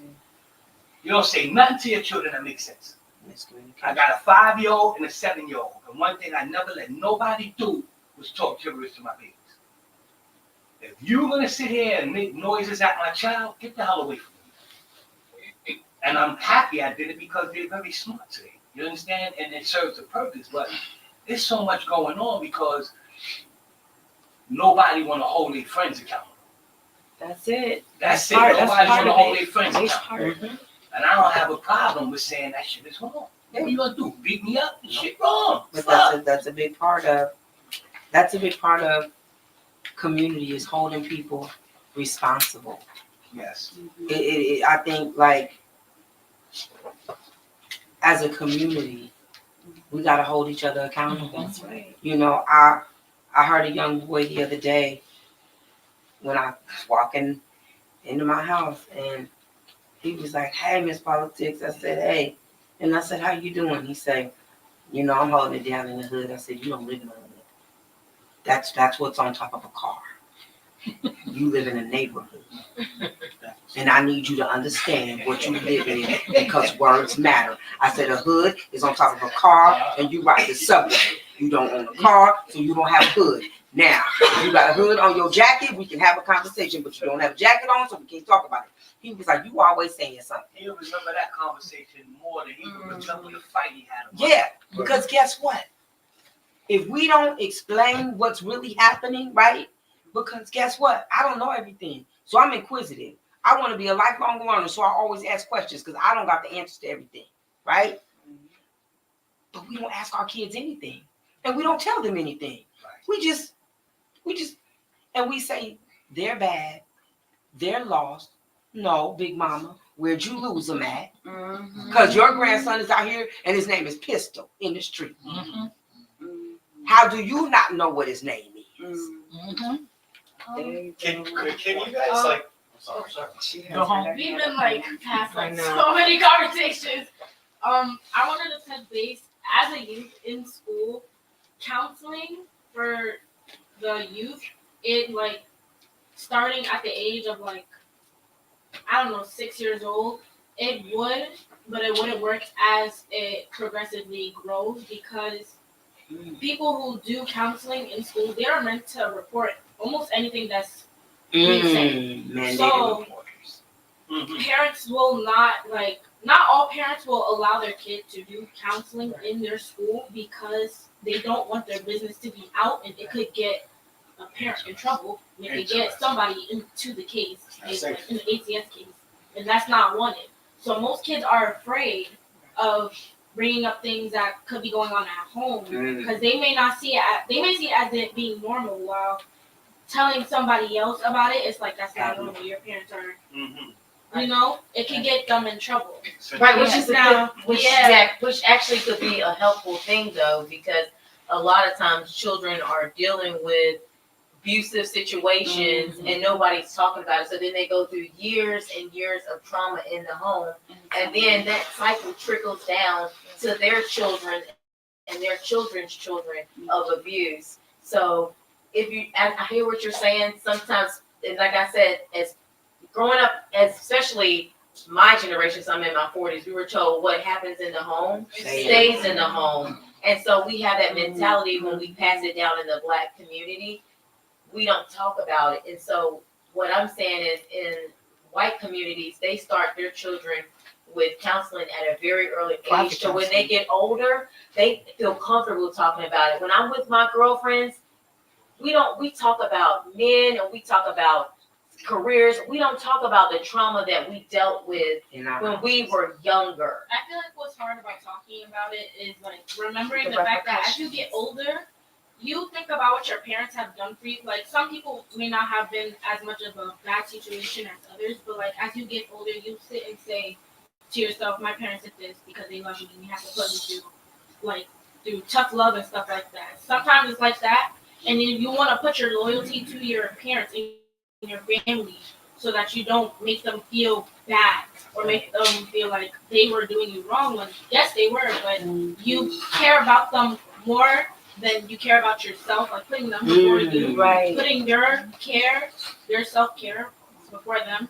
And I also wanted to touch based on what you were saying, Shawanna, about you rather like do what you do than to get paid. Daddy always tells me this all the time. The career you pick is something you would rather like want to do forever than to get paid. He always tells me to make sure I pick a career that I know I would do forever without worrying about getting paid for it.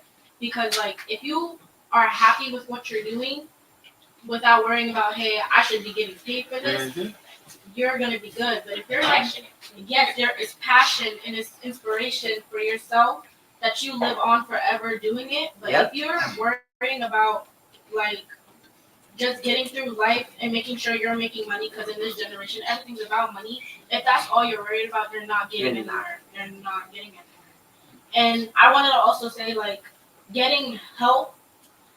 You could talk about wanting help from somebody, but most people are doing things for just their job because they'll always throw the card. Oh, this is my job. This is all I have to. This is what I have to do. It's hard to get help sometimes in this generation because like there's people who just really don't care. And so I guess you're saying And that they they may shut you feel out. like they don't They want to shut talk you out. because they don't Yeah. really care as to what you're saying. Sometimes it'll feel like a pity party, and that's not what you want to hear. Like when you want to get help from somebody, you don't want to hear the, oh, what should I do to help? I'm so sorry that it happened already. I just want to go to you for the resources and the information that I need to move on. It happened. I love it. Yeah, I love it. You love For the it. resources so that you can help me get through it. Yes. It's like right now they're not actually willing to help get through it. They're willing to make sure that we're giving them money for them to put more money in the system for any and everything except for the help that everybody in this community needs. Because everybody, including myself, needs help. Everyone needs help. And like you said, we need a solution to everything. How I see it is, when there's a problem, we shouldn't be worried about the problem too much and be more worried about the solution. When there's a problem, create a solution to everything. Where is the plan from A, B, C, all the way to D? But And let's get better about preventing the problem. Yeah. Like let's get better about Be being proactive proactive instead of about the reactive. issue Yeah. because that's the thing. We have become a reactive community because we've had to react to everything that has occurred to us since slavery, since we were brought over here.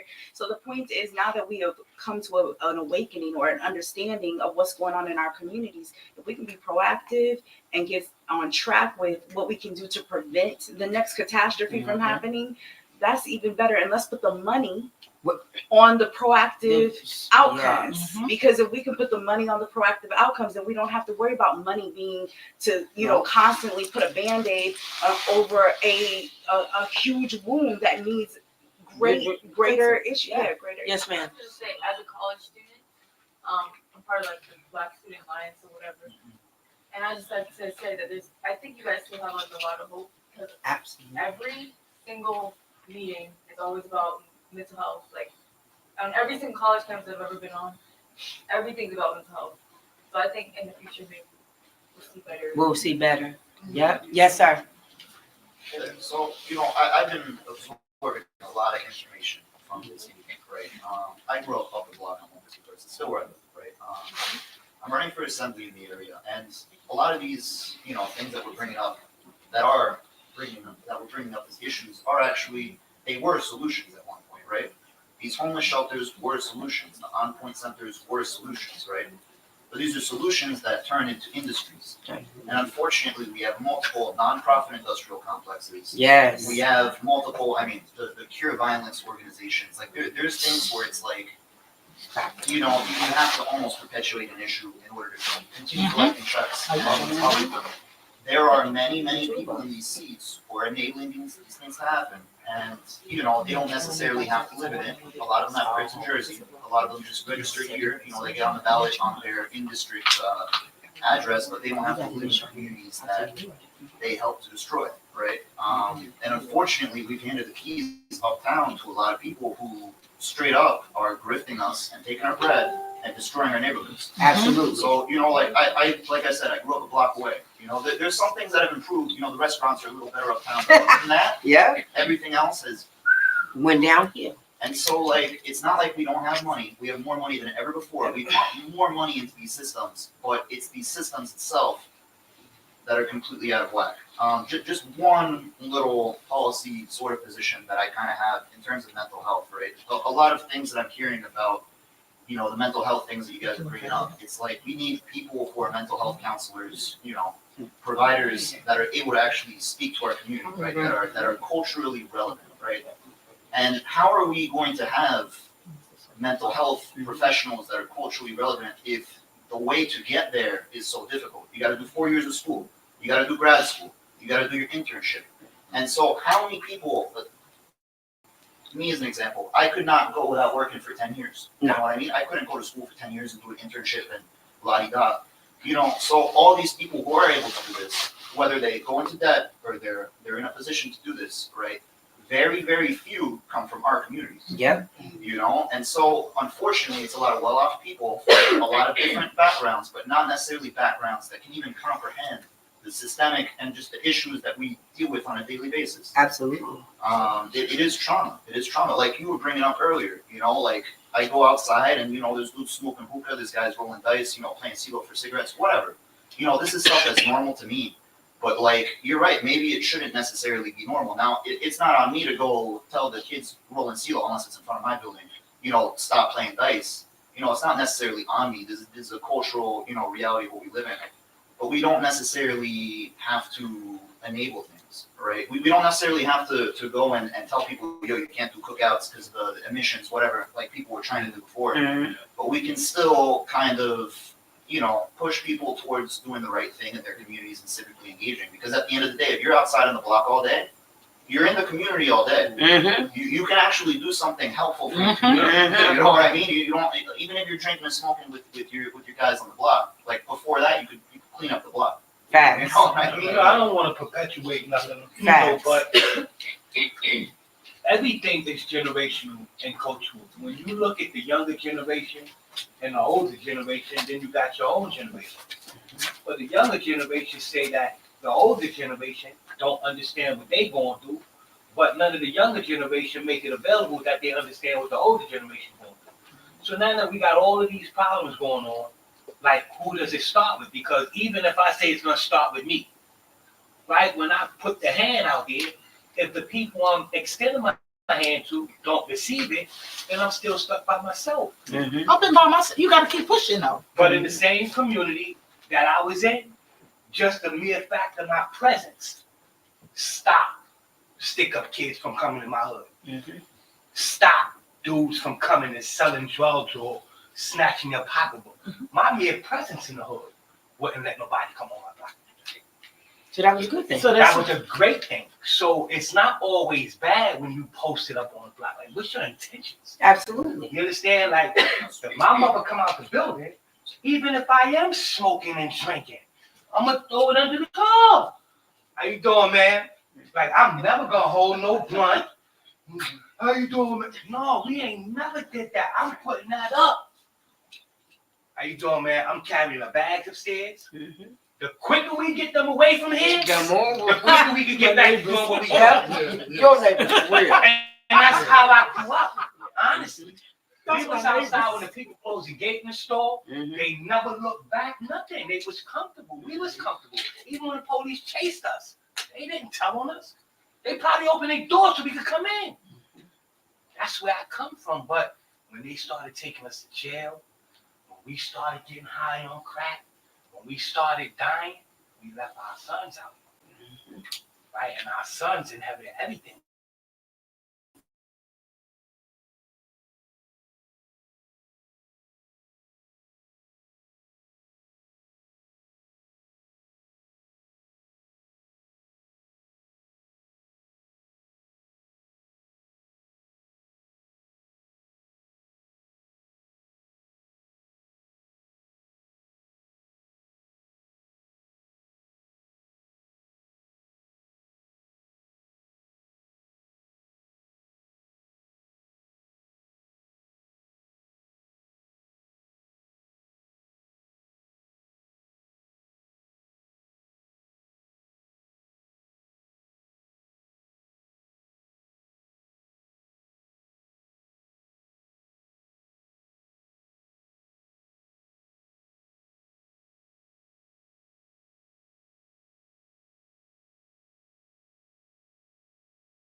it starts deep in your body and it works its way out.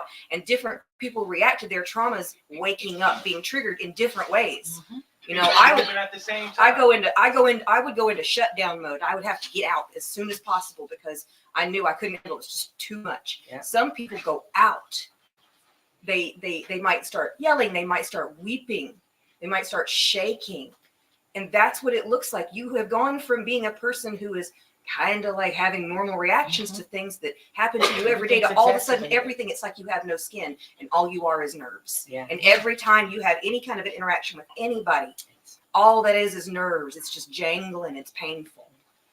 And that's how you feel all the time. And I can only imagine women were encouraged to be, we are socially acceptably more in touch with our emotions and things. I can only imagine what the men have to go through when they are in this this macho culture of violence and strength, which is equated, like violence is equated with strength.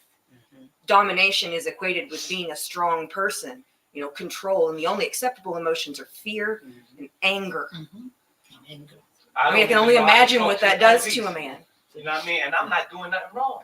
I have an anxiety when police come around me. I'm not doing nothing wrong. I'm rolling down the street and I see a cop car behind me and I know I am absolutely doing nothing wrong. And I clam up. Absolutely. Yeah. And Shawanna, what about you? How do you experience it? So for me, post-traumatic prison disorder looks like I have very dysfunctional relationships. I will disappear. I will not call you back, and I will be looking at your number on the phone. And my little daughter says, push the red button. I won't even push the red button. I will just look at the phone and go about my business. And people say, I haven't heard from you in days because I'm mentally not here. So if I answer the phone, you're going to get somebody else.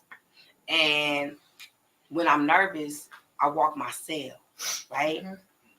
I didn't even realize it.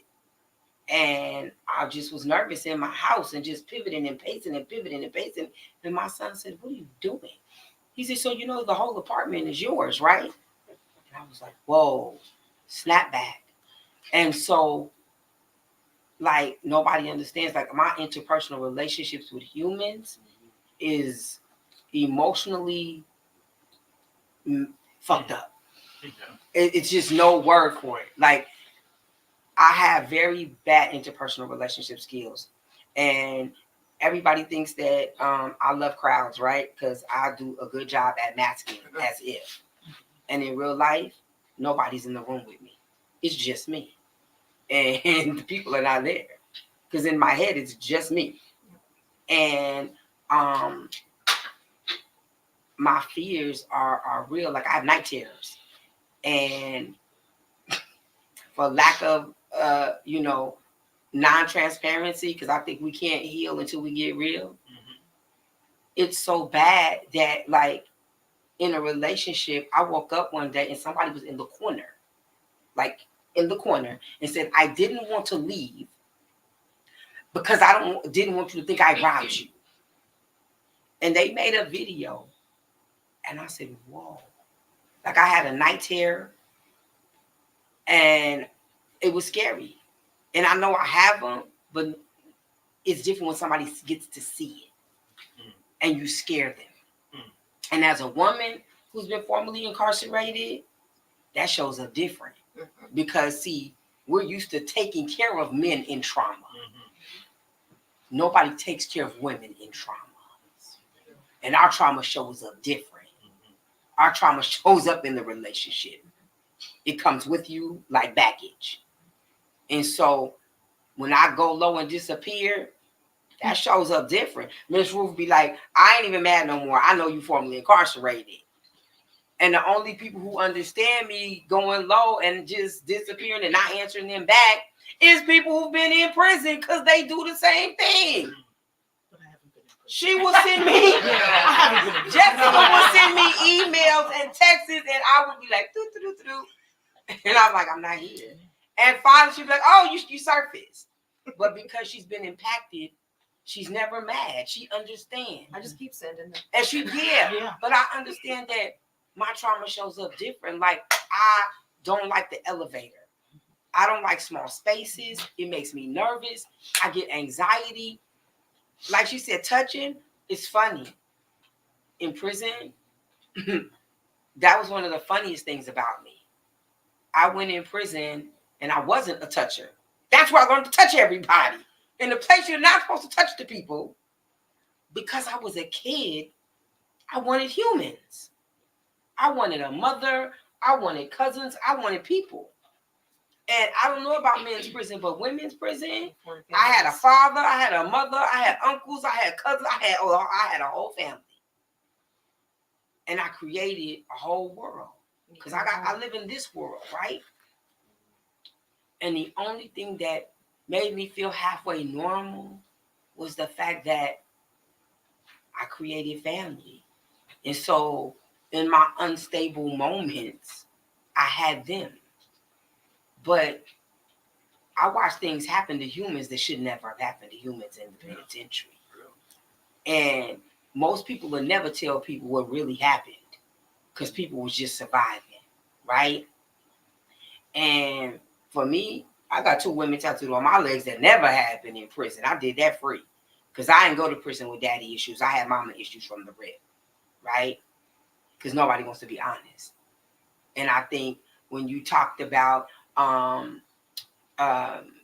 what goes in the house, stay in the house. Well, I think everybody should tell everything that goes on in their house. Because for me, I was molested, right? And funny, the person was a correctional officer. And then I went to prison, imagine, right? And then you get people saying, don't mess up a good man's name.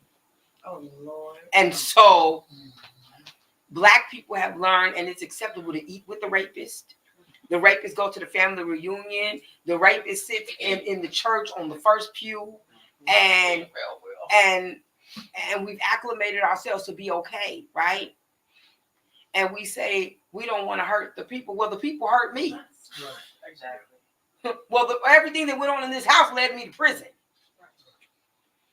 Everything that we did not address sent me to act out and sent me to prison. Well, who's accountable for that? And so now that I know better, I do better, and I tell my kids to tell everything. Right. Tell everything, tell on me, tell everybody until somebody comes to get you away from me. If I am the thing that is harming you, tell everybody until somebody comes to help you. Because sometimes we in our sickness and we don't know we sick. And so I hear you, young lady, when you say we don't want the people to get in trouble. Well, I wish somebody would have removed me from the rapist, right? And nobody knows that's happening because we don't tell. And if you're doing something in your house that your kids sit and see, don't do it. That's it. So I don't agree because I was harmed in the house of secrets. Because Black people's houses are houses of horror. And our body keeps the score, right? So because the body keeps the score of all the pain and all the stuff, right? I got heart issue on heart issue on heart issue after heart issue.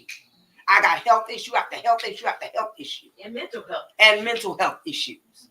And I'm 45 years old and I just went to a doctor and he said my heart is 80. I came out with 3 stents and a balloon and now I need a pacemaker, but I got a defibrillator already. Listen, we don't have time to hold secrets because it comes out of our pores. It comes out in our mental health, our physical health. Like, we got to get healthy as a whole community in totality. So we can't hide any more secrets. It's time to tell all the demons on everybody so we can get unsick. And so that's what post-traumatic prison disorder looks like. Because it goes all the way back to your ACEs. Every childhood adverse experience you had. Because people did not wake up and say, I'm going to kill somebody today. Nobody woke up and said, I'm going to rob the bank today. Nobody woke up and said, I'm going to kill her. That's not what happened. I sat in a prison with enough people to know everybody got there by circumstance. Years of circumstance. And so if we don't get help for post-traumatic prison disorder, that means we leave young people like you vulnerable and susceptible to the people that's coming home with it and the people that are catching it. And that's unacceptable. You know, Shawanna, you know me, you know, all the men in my family has been locked up, and I'm the only one who hasn't. But it's a way that I serve in the same way, but definitely not in the same way. Give you your time and your respect for that. I remember a guy told me I was in my 20s. He said, "Man, I don't think you're a real man if you ain't been locked up." Wow. It's like, how do you know that you really made, you really made for the world if you ain't been through this process? Because his reality, as was mine as well, all the men in his family served time in prison. You know, at one of my grandfathers, uncles, cousins, brothers, name it. Like it's, so that post-traumatic, it doesn't always show up in the most obvious ways. It's sometimes it's subtle. It's in the music. It's in it's in the culture. It's in the entertainment. It's in the swag. The point in time when everybody's wearing their pants down, and we, that was a weird thing for us, but it permeated, and now it's like the post-traumatic prison disorder is affecting people that's never even been to prison. Yes. And it's affected the way we even process the day to day, and just how we just wake up and get dressed. I think the bill is important. That we went over this a couple of times. That mental health component, the preventative stuff. I just did a mental health first aid certification for some young people, and my daughter was there, and we barely got through it.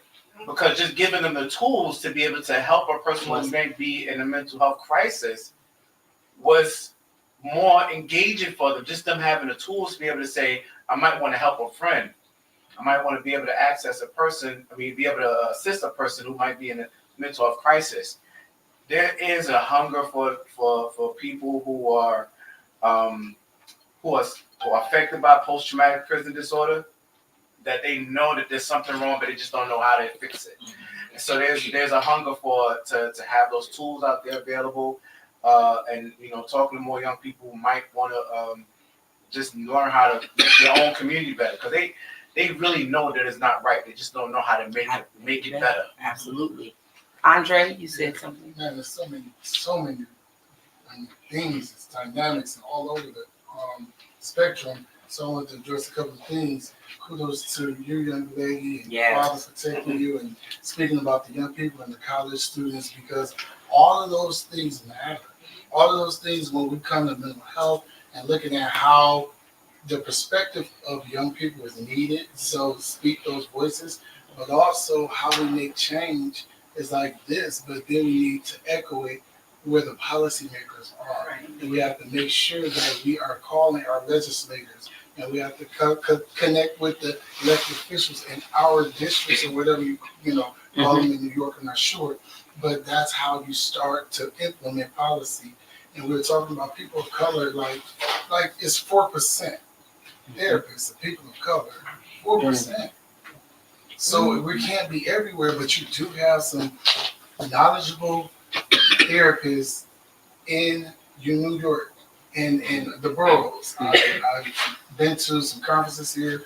I know some people here, so there are some people here. In fact, at Adelphi University, one of my friends is a therapist, a social worker and therapist, school social worker.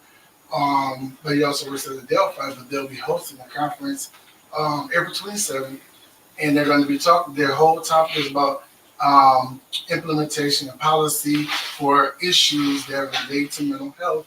So go out to that conference on that Saturday. It's for everybody, even though it's geared toward a Black male mental health conference. Everybody's welcome. So in those breakout sessions, your voices can be heard, because there's going to be change. It's going to be discussed so they can take place in this area and across the nation. But there are a lot of areas in mental health that we have to make sure, like even one thing that I picked up on, like it's 7.5 hours is like the goal for sleep.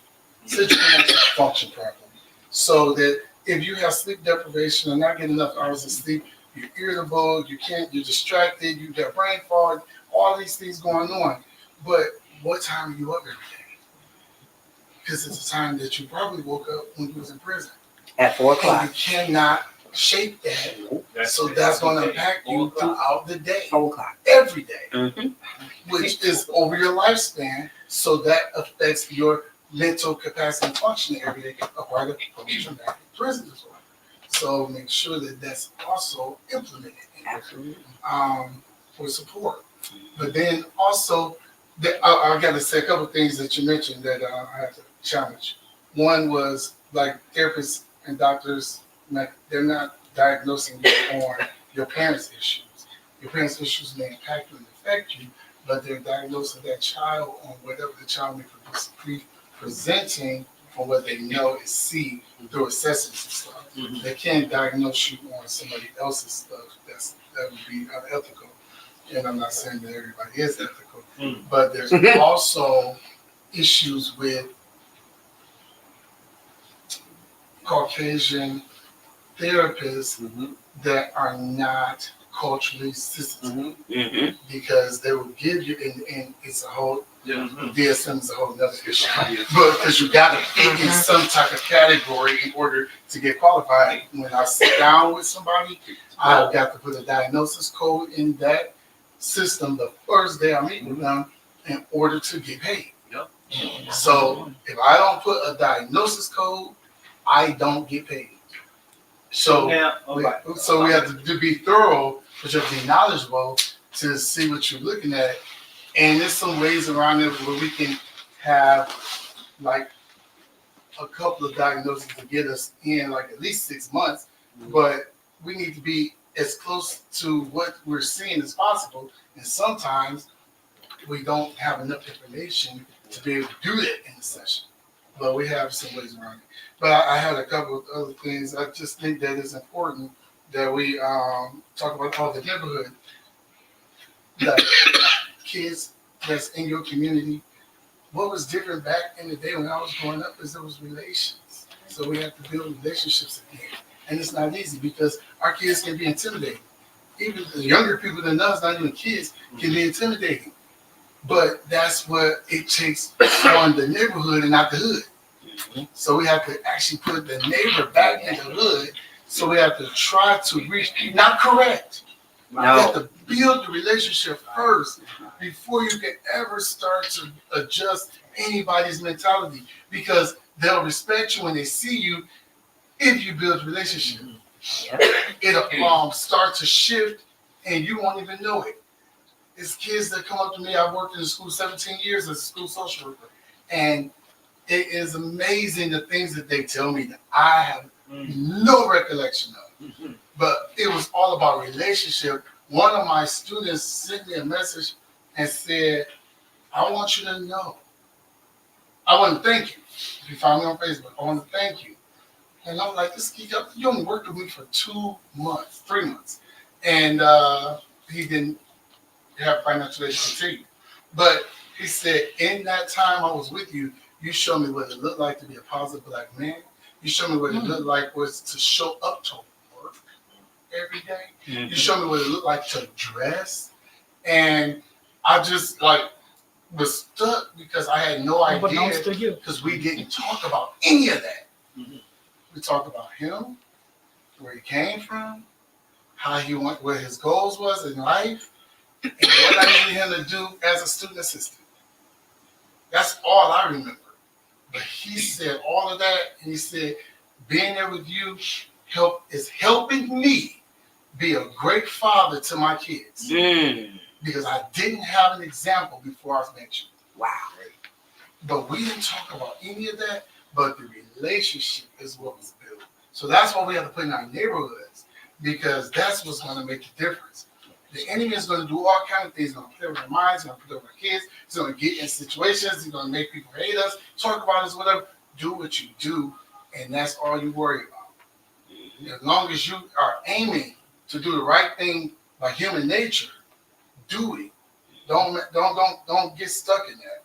And as far as the kids talking to therapists and stuff in school, it's going to be a challenge because we know the system. even though therapists only have to report safety, health and safety. If you're gonna harm somebody, somebody's harming you, that's it. But they won't, sometimes they will. One of my kids last month said, so before I started talking, you're a mandated reporter? I was like, I am. I was like, okay. So then I already knew it was some stuff there, but he's not saying. He ain't gonna say it because he's not. I said, have you had mandated reporters before? He was like, yeah, because we had some issues. My dad liked to punch, so they've been out to the house. But it's true. And from what I'm hearing, his father is, there's some stuff there. But what if there's something going on beyond that? Because he only shared that because that was common knowledge and it was already addressed. But kids get molested and touched on and abused, and we have been told don't say nothing, don't nothing in this house, all of that, and that's ingrained in us. So that's why relationship matters too, because they will talk to you and tell you things they won't tell their parents. Yeah. Because they can trust you once you build a relationship, and then you can get them help. But if you always correct them, pull your pants up, put your weed down, stop doing this. What you doing over here? You like girls? What's going on? Oh, so you want to be a little sister? You want to be a dyke? All these things is not going to create. It's going to push them away further into whatever it is that they're doing because it's safe. My cousin did 14 years, came out, went back. He did 10 years, came out, and did four came out before he did 4 more because he couldn't function. He couldn't get it today. He did not know how to communicate, build relationships, like you say, interpersonal relationships. He found and still finds his home in the bottom of a bottle, no matter what we say to try to help. And we have a relationship, but he can't get out of his mind. I'm only going to deal with you to the point where I can get from you. So we're like, you can't keep trying to use us, dude. So it's just not gonna happen. So he stays away until he needs something. Then when he gets to know, that pushes him away even further. But how many things are gonna give you? Tools that you're gonna need. You won't go to therapy. So that's a part of it. Because he still ain't gonna trust the system. So that's still a part of post-traumatic prison disorder. There's so many things. Go ahead, young lady. I was gonna say I agree with you because while it is hard to talk to other people you literally live with, it's a good way to find other people in your community or maybe even out of your community to give you a good outlet to talk about how you feel. Like I work with Daddy and I've seen what Uncle Kareem has done for everybody. There are people, and also for me, most of the people like literally in the hub who are like I look up to as my uncles and my brothers. Yes. Because they've given me an outlet to actually go to them. There's even people who see them as the same way. Like they'll literally, when they mean like, give me a call if you need anything, they mean it. They give you their actual personal number. They'll literally sit and say, if you need me at 4 in the morning, 12 in the morning, they're there. They'll literally risk their lives. They go out and risk their lives, risk having to not be able to see their wives, their own kids, just for other people to feel safe and feel comfortable because they may not have that. So I really do agree with that. It's just sometimes it's hard to find actual people who care about kids or people in general in that way because it's also hard to trust. Because in my school, I hear kids say, "Oh, you're a mandated reporter," and they're like, "Yeah," and they're like, "Oh, never mind, I can't go to you no more. I can't tell you nothing no more because you're gonna tell on me for anything I might say or do." Because most of the time in this generation, people just want to say how they feel. They want to just talk. And the problem is mandated reporters are so quick to say, "Oh, you said this, that means you're actually going to do it." And it's like, no, it's like an expression of speech. Like it's freedom of speech, like I'm supposed to be able to say how I feel. Like just because I said it. It should be a safe space. It should feel like anything that you say is going to be used against you. Because like, why are you telling on me? Because now I'm in trouble. Now my parents are like a part of it. Now my parents are mad at me. Now I feel disappointed. It's like you want to go to somebody that doesn't make you feel like you're being judged, nagging at you every single day. You want to go to somebody that actually give you guidance and help you through anything you're dealing with, rather than just being told what to do every single second of the day and being told you're wrong for something, like without being heard of your point of view, like being listened to and heard. Those are like two different things. Like listening and hearing are two different things. So you'd rather want somebody to actually sit and be there and actually hear what you're saying and let it stick in their brain instead of going from one ear throughout the other. I want to address. Can I just say something real quick? Because this is my youngest daughter, y'all, and we encourage her to speak to whoever she can get help from, not just from me or her mother, her stepmom, anyone she knows that she can talk to. That's always important. What I heard, what she's saying, is also part of what I hear you saying.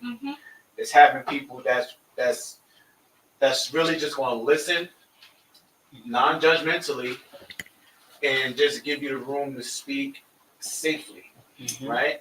It's not always time, it's not always time to jump into action. But I think, and to your point as well, it's like having therapists and people in our communities, pre and post, that are competent and understand the language and the intent behind the language, right? Because sometimes, these kids be saying stuff, it be sounding like crazy if you don't really understand what they really saying, right? And vice versa, like you have somebody who just came home, if you don't know the language they're talking about, we always sound it sounds crazy, and you might want to call somebody if you don't understand, like, no, it's just the language. They speak a different dialect. It's a whole different dialect. That's right. Yeah, they speak in English, different but dialect. It's a different language that Prison you picked up for the dialect is last a 5 years of dialect. your life, last 20 years of your life. Yeah. It don't, Different energy coming behind it too. and it's a different energy. So because we, not we, but it's the loudness that might come from because you got to speak up to be heard, right?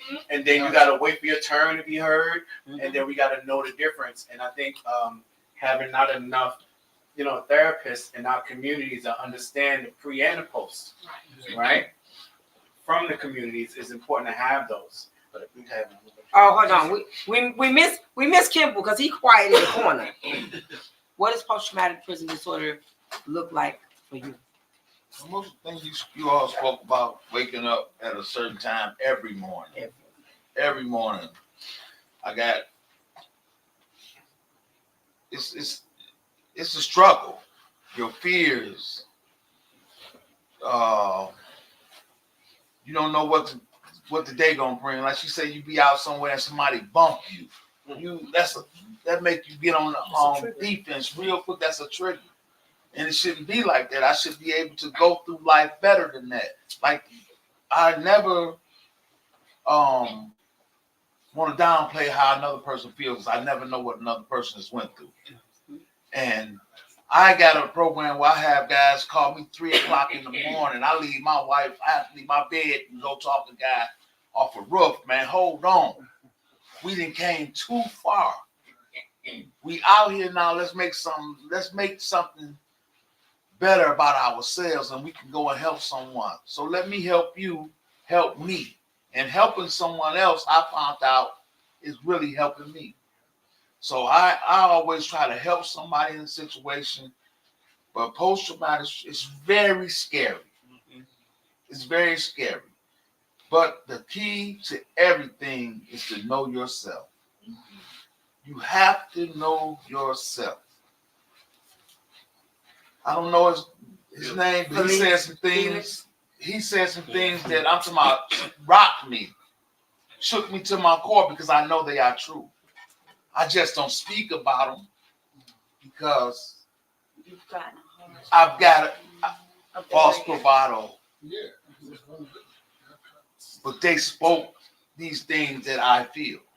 So that's what it looked like to me. It's really scary. I just wanted to point out that he says he's doing the work to help other people. I wanted to point out that there's something called peer specialists, peer counselors, peer advocates. That people that have gone through a number of challenges throughout life that have actually went through some training to be able to give back and actually support folks through the experiences of coming home, being homeless, family court, through mental health, all that stuff. But let's not turn it into the peer industrial complex where people just make money off of it Mhm. and then just use it as career platforms to get grants and all this other stuff. Let's keep it at its purest form and core ethics. I say that to say that like life doesn't have every moment of the day doesn't have to be about money. It doesn't have to be about that. It does not have to be about that. About conquering, about any like that's ego. That's ego. Like nothing that benefits future generations in a healthy way can actually come out of ego. For me, that's how I see it. Now, I don't know. Maybe I have like an old soul. I don't know. But the thing is that you know, I always see the conversation about mental health, but we don't talk about neurodivergence. We don't talk about the black and brown folks that have been diagnosed with autism. You know, I got diagnosed with autism at 40. I had to do the work to find out why was I impressionable? Why was I naive? Why was I always considering this person has some kind of positivity to them. Let me give them grace to find out what that is. Let me not cut people off. And that kind of eternal positivity, or like, you know, I sort of jump my way through life, you know, like you get into all kinds of crazy situations, but at the end of the day, like I'm able to be in different spaces, and you know, trauma permitting, you know, I can do a lot, but you know, I still lack the routine of being able to sit in one place because of anxiety, because of trauma, because of, you know, just feeling like I could be doing more with my hour in a non-paid capacity than to get a salary for it. I value community more over than making money. That's for me, because my son is nonverbal autistic, so he's going to need help for the rest of his life to be safe. You know, so I want to build a world where he can be innocent for as long as he lives, and that's the kind of world that I want to serve everyone else. You know, the vulnerable, you know, the elderly, the kids, the disabled, you know, and just in general, like we don't have to prey on one another. Everything doesn't have to be a power move, a profit exchange. It can just be like, you know, like, it doesn't have to be about like removing someone's dignity because you want to entertain them. It doesn't have to be about that. And I think at the end of the day, you know, I'm putting some things into place where I can run for office in a few years and whatnot. But I really feel that we need more impacted people to run for office, and not just with even more so those that have been impacted by many different ACEs, many different systems impacts. We need somebody that's been through the experience of psychiatric hospitalization, you know, the experience of being street homeless, shelter homeless, the experience of incarceration, the experience of foster care, the experience of, you know, destroyed families. We need those experiences. We need those experiences to shape policies that can actually create a world where people can actually be innocent and just live into their purpose, potential, and power. And if they can't do that every moment of the day, let's help them. You know, let's help them achieve that, because my son does not know what safety means. So imagine not being able to talk, and then you got to depend on people around you. You know, like I think about that every day. Like, what if happens if my son gets institutionalized? What happens if he gets removed from his mom, who's doing the best that she can, because that's who she is? But again, like, what happens to, you know, we got to start looking at like the kids in foster care, creating foster care solutions. You know, people should be willing to look at, you know, adopting, looking at fostering, providing foster homes for children, and just getting back to the point that you can just, you know, actually create a world that actually is fucking dope. You know? Yes. I really want to tell you thank you, Felix, right? Like I said, I watch your work, and I'm so glad that you saw this on Miss Ruth's page and showed up. Real talk. Usually when I see you, you're a pop-up and you see it and you show up. I've been though. meaning to connect for years now. Yes. Yeah, yeah. And here's the thing, right? We love each other's work and we know each other's sincere and we know each other's dope. And I'm so grateful that you thought in that robbery, Miss Ruth always says, to show up today, right? Because what you don't know is I needed all your conversation today. Like, you pulled on my heartstrings because your truth and your innocence, I thank God for your autism. Because guess what? I think you're the person in here who's the least distorted in your thought, in your character, in your heart, in your emotions, and your integrity. And every time I see you, that's how I feel. Every time I walk away from you, I feel good. And you re-energize me to want to make the world better. And I really thank God for your whole life and your conversation and everything you've been through that makes you this person. Because you make people like me want to fight harder for people like you and your children, because I believe what you say. We can have a better world. I don't think that's a Willy Wonka pipe dream. I think we just got to work better at it. And I think it's possible. I don't think that we've come so far that we can't build. We got all this technology and all this money and all this information, and we're the worst that we've ever been right now. And I don't think it can get worse. I'm so tired of saying it can just get worse. No.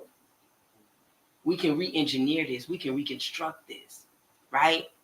I think it's enough people in this room right now to do better and make neighborhoods turn back into communities and take back what we really want to see. And I don't know how many people know Mari, right? But I think Mari is dope. I love her life. And I think she has the power to invoke change. Because when we talk about post-traumatic prison disorder, we don't talk about family structures breaking down, right? And I saw her face as Felix talked. And I heard her heart as he talked. And I think we don't correlate family structures breaking down to post-traumatic prison disorder, Mari. But guess what? I think they're married. I think they're all intertwined. Because when you break down family, you create room for prison. And prison don't always gotta be a place that we went. Sometimes prison is in our mind. Kyrie alluded to that. A cell is right here. If you can only go in that space there, that's still a prison. And I think that your story fits in my box. I think that Shauna's passion fits in my box. I think breaking chains of your mind fits in my box. I think we all fit in each other's box. Because if advocacy doesn't marry legislation, what are we talking about? I think there need to be a bill for everything. Right. Since them four white men on that Rushmore want this what you wanted to write, well, I think we need to write everything. And I spoke to you a while ago because you talked about legislation, and I think you should be more than a conversation, because you can't come to support me and I don't support you. That's not how this works. And I really think like your advocacy has to be coupled with legislation. Because what you say is real, right? And I think that our community has too many isms and ills, and we don't write them in for us, by us. They say Harlem is the epicenter. I said, I don't even know what Harlem is anymore. We would play street vendors with Sephora and Red Lobster. and nobody wants to be transparent. Nobody wants to tell the truth because you know we like to be Sambo. And I'm gonna spook this up by the door, and we ain't the same. And Mari, shout out for you always going in on Facebook on community board. Shout out, because guess what? We can't get healed till we tell the truth. Well, it starts. The community board is the front lines of city government, and that's where it starts. Everybody, people in this room should always be engaged, and Harlem community is usually always engaged and on top of what's going on in our community boards.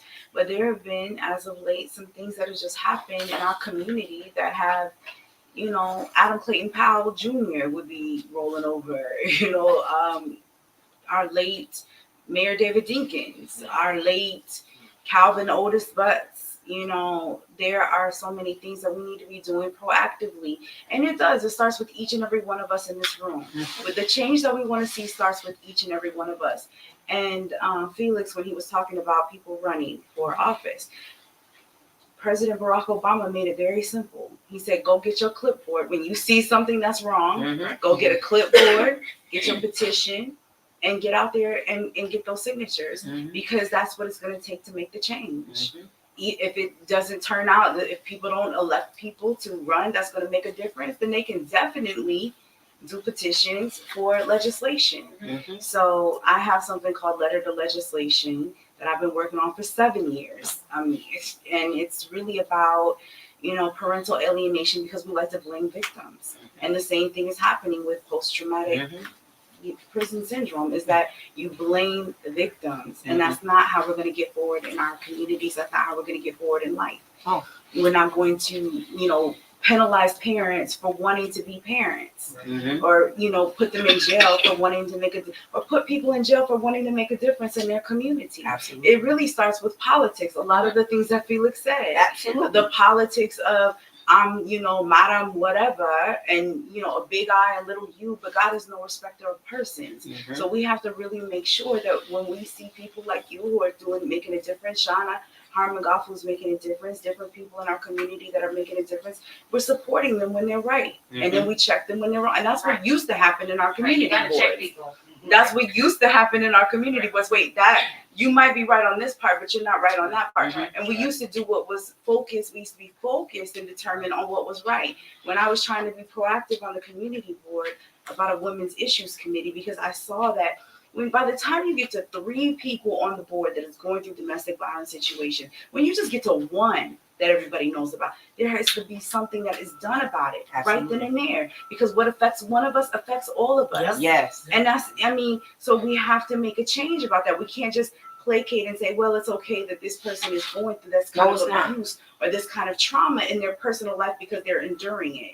No, because it affects our entire community. And then we're just turning a blind eye to things like that, and then making leaders out of people who are causing trauma. No.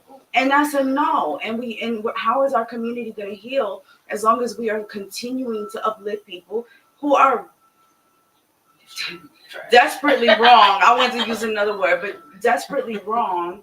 But we're still saying, you know, oh, but they're so charismatic. Or, oh, but they light up a room when they come in. Oh, but the party gets started when they come in. You know, we want people who are gonna, you know, shuck and jive. I mean, whatever they want to cut. I hate to use those terms. I want to use those terms. But I'm just saying, like, we want people that excite us, that aren't really gonna get the work done. And we got to think about the future generations. We got to think about our children, what our children's children are going to live through. We got to think about what kind of future do we want for them. And it starts right now. Right now. When I was chair of the school leadership team at PS 175, and this is a whole nother thing.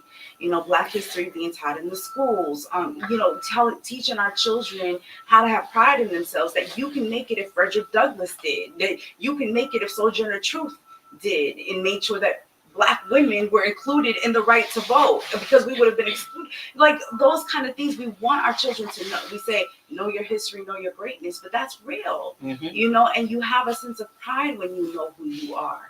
So having that but when we started that Martin Luther King thing, in the schools, and we started to see all those parents come together and want to be more involved in the schools in their children's academic progress, we knew that we were onto something. But then when we found out their basic needs weren't met, we said, okay, we got to go a step farther. You know, we got to make sure that people have what they need. And the parents and my friends of mine who started that, we weren't doing it to put our name in lights. We weren't doing it so we could run for future office. We weren't doing it out of anything other than the necessary need that was presenting itself to us at the time that we were at that school.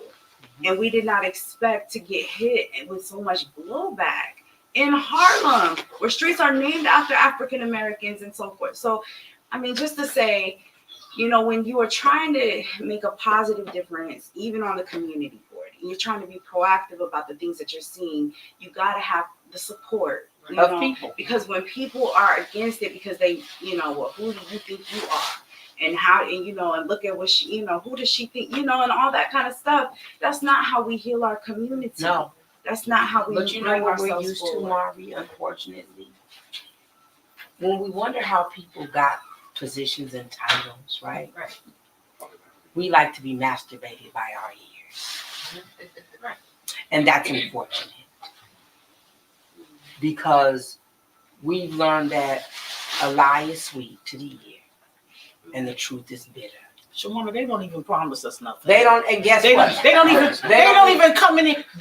I'm gonna say a name. Yusuf Hawkett Salam has not said he's going to do anything in Harlem, other than him being of Central Park 5. Yep. I haven't heard anything yet. I don't even know where the office is yet. Okay, hold on. I'm gonna say this because I really want to make sure that we, you know, and I'm not getting anything from Yusuf Salam. I'm not paid to endorse him or anything like that. But when we're sitting here talking about post-traumatic prison syndrome, he has it. That is someone, him, Corey Wise, all of the 5 went through. This is a bill that they would support. You know what I'm saying? Like, this is something that you want his name on to promote and push and propel, because this is something that is seriously and systematically harming our community. Guess what, Mari? He was invited. Right? Maybe he was busy. Well, the problem is, even if we're busy, right? Even if we're busy, if our chief of staffs, no, because Shawanna know I'm this person. If your chief of staff is too busy to tell you where to show up, because they got dreams and goals of their own that don't equate shit to my community, and you never got the message, because I don't believe he ever got it. Because when I told him to show up somewhere else, he showed up, right? That's the problem. Everybody's grandstanding for themselves. So I feel your pain, Sean. I feel your pain. Like, I'm telling you, as much as I've been talking about parental alienation through domestic violence, as much as I've been talking about, you know, and I mean, I covered all levels of government, the federal, state, and local forms of government. So I feel your pain in going around and getting the rigmarole and people telling you stuff like, oh, come back, or call me again, or do, you know what I'm saying? It's like it's like Groundhog Day, you know, the movie. Like every day I gotta know everybody, and I gotta go through the whole day and know everybody that's in the restaurant. I gotta know what time, you know, I gotta wake up the same time of day. I gotta remember not to jump in this puddle. Like, it's just ridiculous. At some point, we have got to pay attention to the issues of our community, to move forward from them, so that we can heal our community, because our community is hurting. And like you said, so I don't want to go off on other topics, but the point is we have to give him a chance to get acclimated to this. Go ahead, Ruth, what you want to say? You know what? I see your face. You giving me the look. Yeah, because see, when you step up to do a job like that, the chance was up when you said you were going to run. Right. When you won, you're supposed to hit the ground running. Right. And the fact that he has never said anything, and I like the guy. I'm happy for him. I think this is vindication for everything that was done to him. But really, he is a victim of this very bill. Exactly. So now what did we expect? Because if we're not going to actually acknowledge that he is a victim of post-traumatic prison disorder and what that looks like, and what that looks like for us as a community supporting him, and what that looks like for the people who work for him, because like Shawanna, I know Shawanna disappears. I said, okay. This happens regularly when you deal with that. And we've accepted it as a community of color because we're used to our people disappearing, because they've disappeared from the time we got to this country. We disappeared off the coast of Africa. We disappeared off the plantations. We disappeared off the blocks because people have abducted us time and time again. And nobody speaks about it. Nobody says anything. I've got 5 men who've been missing in my block, and I keep saying, where are they? Where are they? By happenstance, one of my daughters who was in Virginia came home and said on social media, she saw that the guy was in jail. And I kept saying, where is he? Nobody speaks to that. So now we're not expecting anybody to show up. So quietly, we're not expecting for Yusuf Salome to show up. We're not expecting, we're hoping. But he never said what he was going to do. And you don't say what you're going to do when you have nothing that you're going to do. Well, the city council is a very it's an interesting body, but he's just been appointed to the safety committee. So that's one. So he'll be able to make a real difference with our police, with our DA, with the whole this whole bill. He's speaking is like a perfect at the church bill. on Wednesday with what's that minister's name on 16th Street? Woodruff? Yeah. And Woodruff and Waldron. First Corinthians with Waldron and Banks. Yes. They're going to be speaking about clean slate. I don't even know why, because none of them were even part of clean slate, but they're going to be speaking. And how does that roll out in our community? What does clean slate look like in our community when they still have no housing? When we still have nothing? When they still won't deal? Maslow's theory is real. That's right. If you're not meeting the basic needs, then we're not doing anything. Self-actualization. So here's the thing. Show up. This is where we bring it to them. Right. Bring it to where they are. And do you think showing up is going to change that narrative of that conversation and that meeting? Showing up is going to give support, because immediately he's going to understand, because we all watch When They See Us. And if we didn't watch that, we knew his story before that came out. So the point is, this is going to resonate with him. Period. It should. And it goes hand in hand with clean slate. I mean, this is the thing that we have got to give our leaders a chance. We have had, Harlem has had some amazing leadership. Like, we had Adam Clayton Powell Jr., who was like not playing when people came, when businesses came, when the Sephora's of the days came into the community. He said, y'all not coming in here unless you hire from the community first. Like, you're going to hire from the community. But we need to also have oversight in our community board about making sure that people are. The city council approved a bill that gives that each Fortune 500 company gets $10,000 for any person that they hire below 125th Street. Now, what is the problem? He had that legislation. He wrote 68 pieces of legislation. Half the people in office don't even know how to write legislation. Half the people who are sitting in our political offices, and we can name them: Al Taylor, Cordell. I'm not like stop. Harlem has had some amazing leadership, and because we had Malcolm X, because we had Adam Clayton Powell Jr. 50 years ago.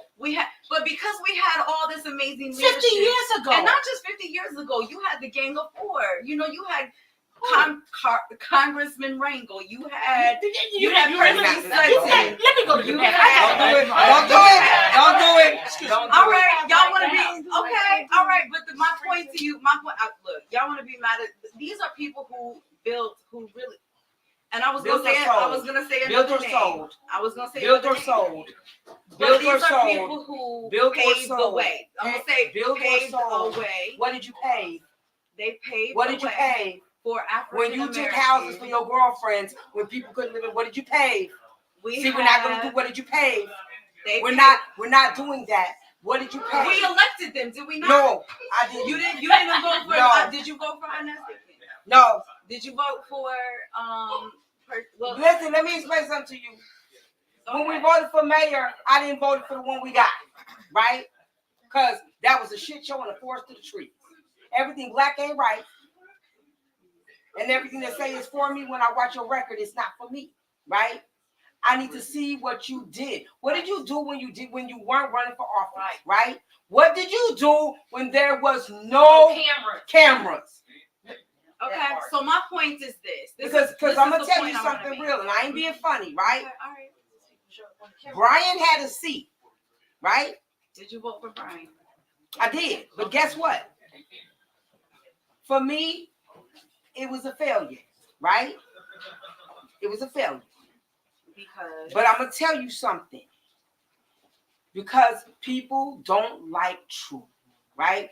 Shawanna, come here, Shawanna, because I'm gonna tell you what's true, right? Shawanna did more work on helping my legislation than the person who had it. That's true, right? I called these people because the kids in my projects needed backpacks and stuff to go to school. I bought what I could with my money, right? And then my money ran out. But I called my elected officials who have Whole Foods and everybody else, and they got all those resources, right?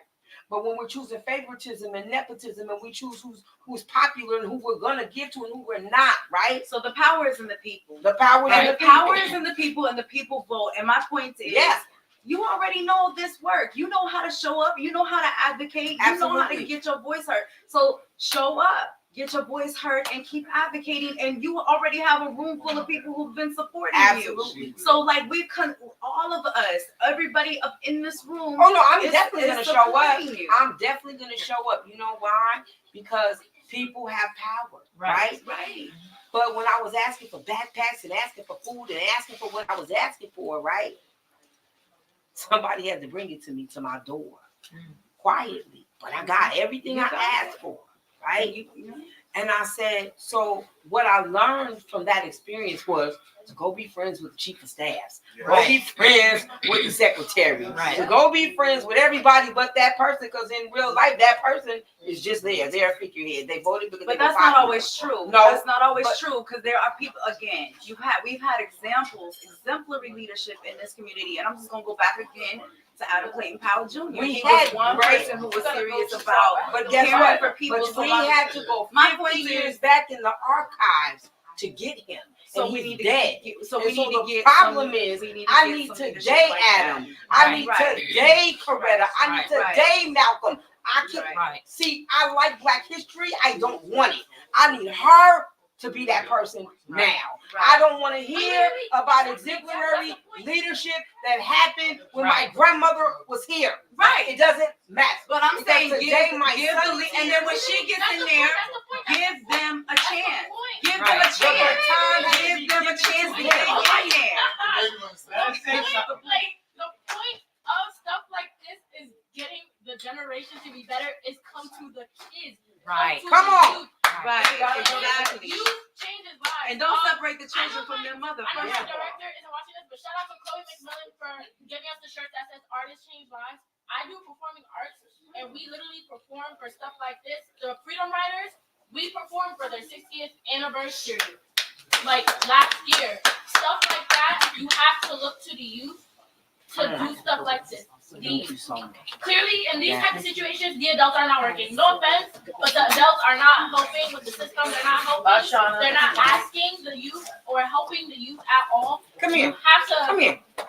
We have to look up to the youth and help them find ways to help make their community better, because, like, most of our older generations, they've already went through their generations. They lived through it.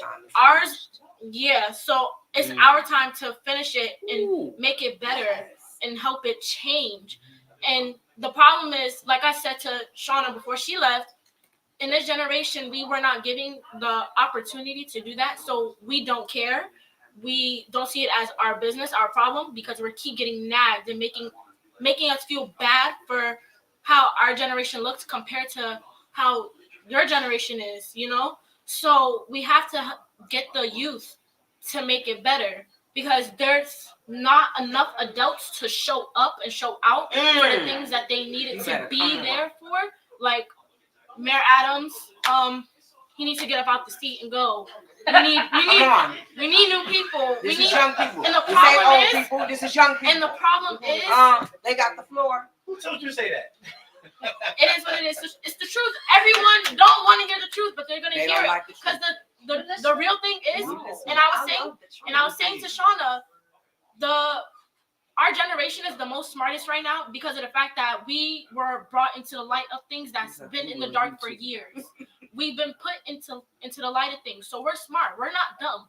Most of us are not going to get manipulated or gaslighted into certain things that we know we're not going to do. Because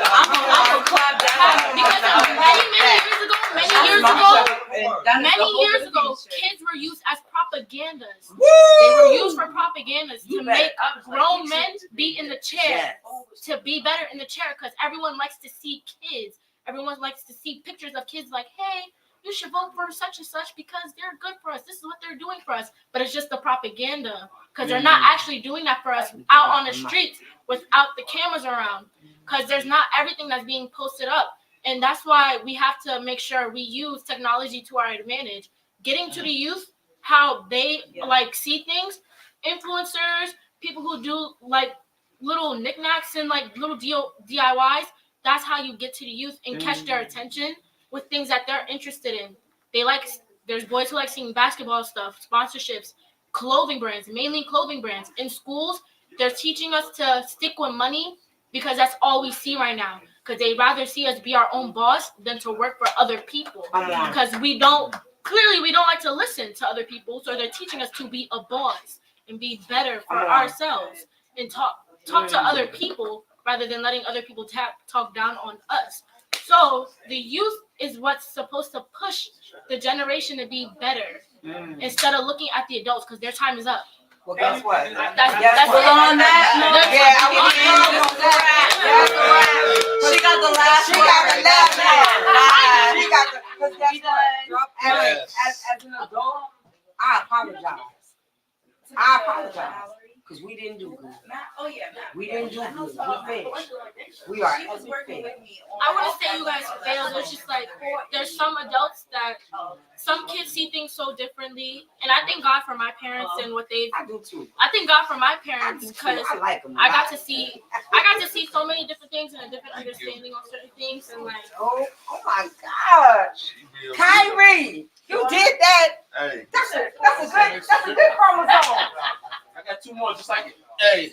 This is a good conversation. I done heard a lot of them. I thank all of y'all. That's the difference when you expose kids early and teach them or give them books to read about these things, history, because it turns everything around. Yeah. Wait, Sean, wait. Before you do that, just let everybody know to close them out because you still. Just say bye to everybody. I'll say bye. Okay. Tell them about the bill one more time. Yeah, so thank you everybody. I know we went over, so thank you if you stayed, but guess what? The closing was worth it. The children, young people are right now and not the tomorrow. I definitely want you to support post-traumatic prison disorder, Shawanna W76337, whether you are in New York with Jabari, whether you are in Michigan with Stephanie Young, whether you are in Congress in DC with Ayanna Presley. I'm asking everybody to support this bill because it makes sense. My call to action is that you write your legislators, that you call Albany, that you call Lansing, that you call Washington, D.C., to Ayanna Presley's office and say this bill is needed. Guess what? Legislation takes money also. So for any companies, organizations, and human beings who want to put money behind your actions, post-traumatic prison disorder needs money for legislation. Toolkits cost money. And we definitely need it. But we need bodies more than we need money. So we need you to write letters. We need you to call. We need you to post. We need you to tag post-traumatic prison disorder. Hashtag it everywhere and make it go viral. Thank you. Hi, Lou. This is a great conversation. Great job, I'm glad I came. I'm glad Oh my you God, came. your homegirl was hilarious. I love her. Cause you see they. I'm old school. Oh, you turned the oven off Listen, you see they laugh. I like things. Look, I like things. I love things. Things make me happy. Oh, what is this? Ah! Those are the Ray-Bans. Yes! You can take videos. Oh! Shawanna, yes, ma'am. Can I open this other chunk? Yes. I'm sorry. Yes. You can laugh. Okay. I'm gonna let her run out the home, baby. You on Facebook? How you? I'm gonna find you. Follow you.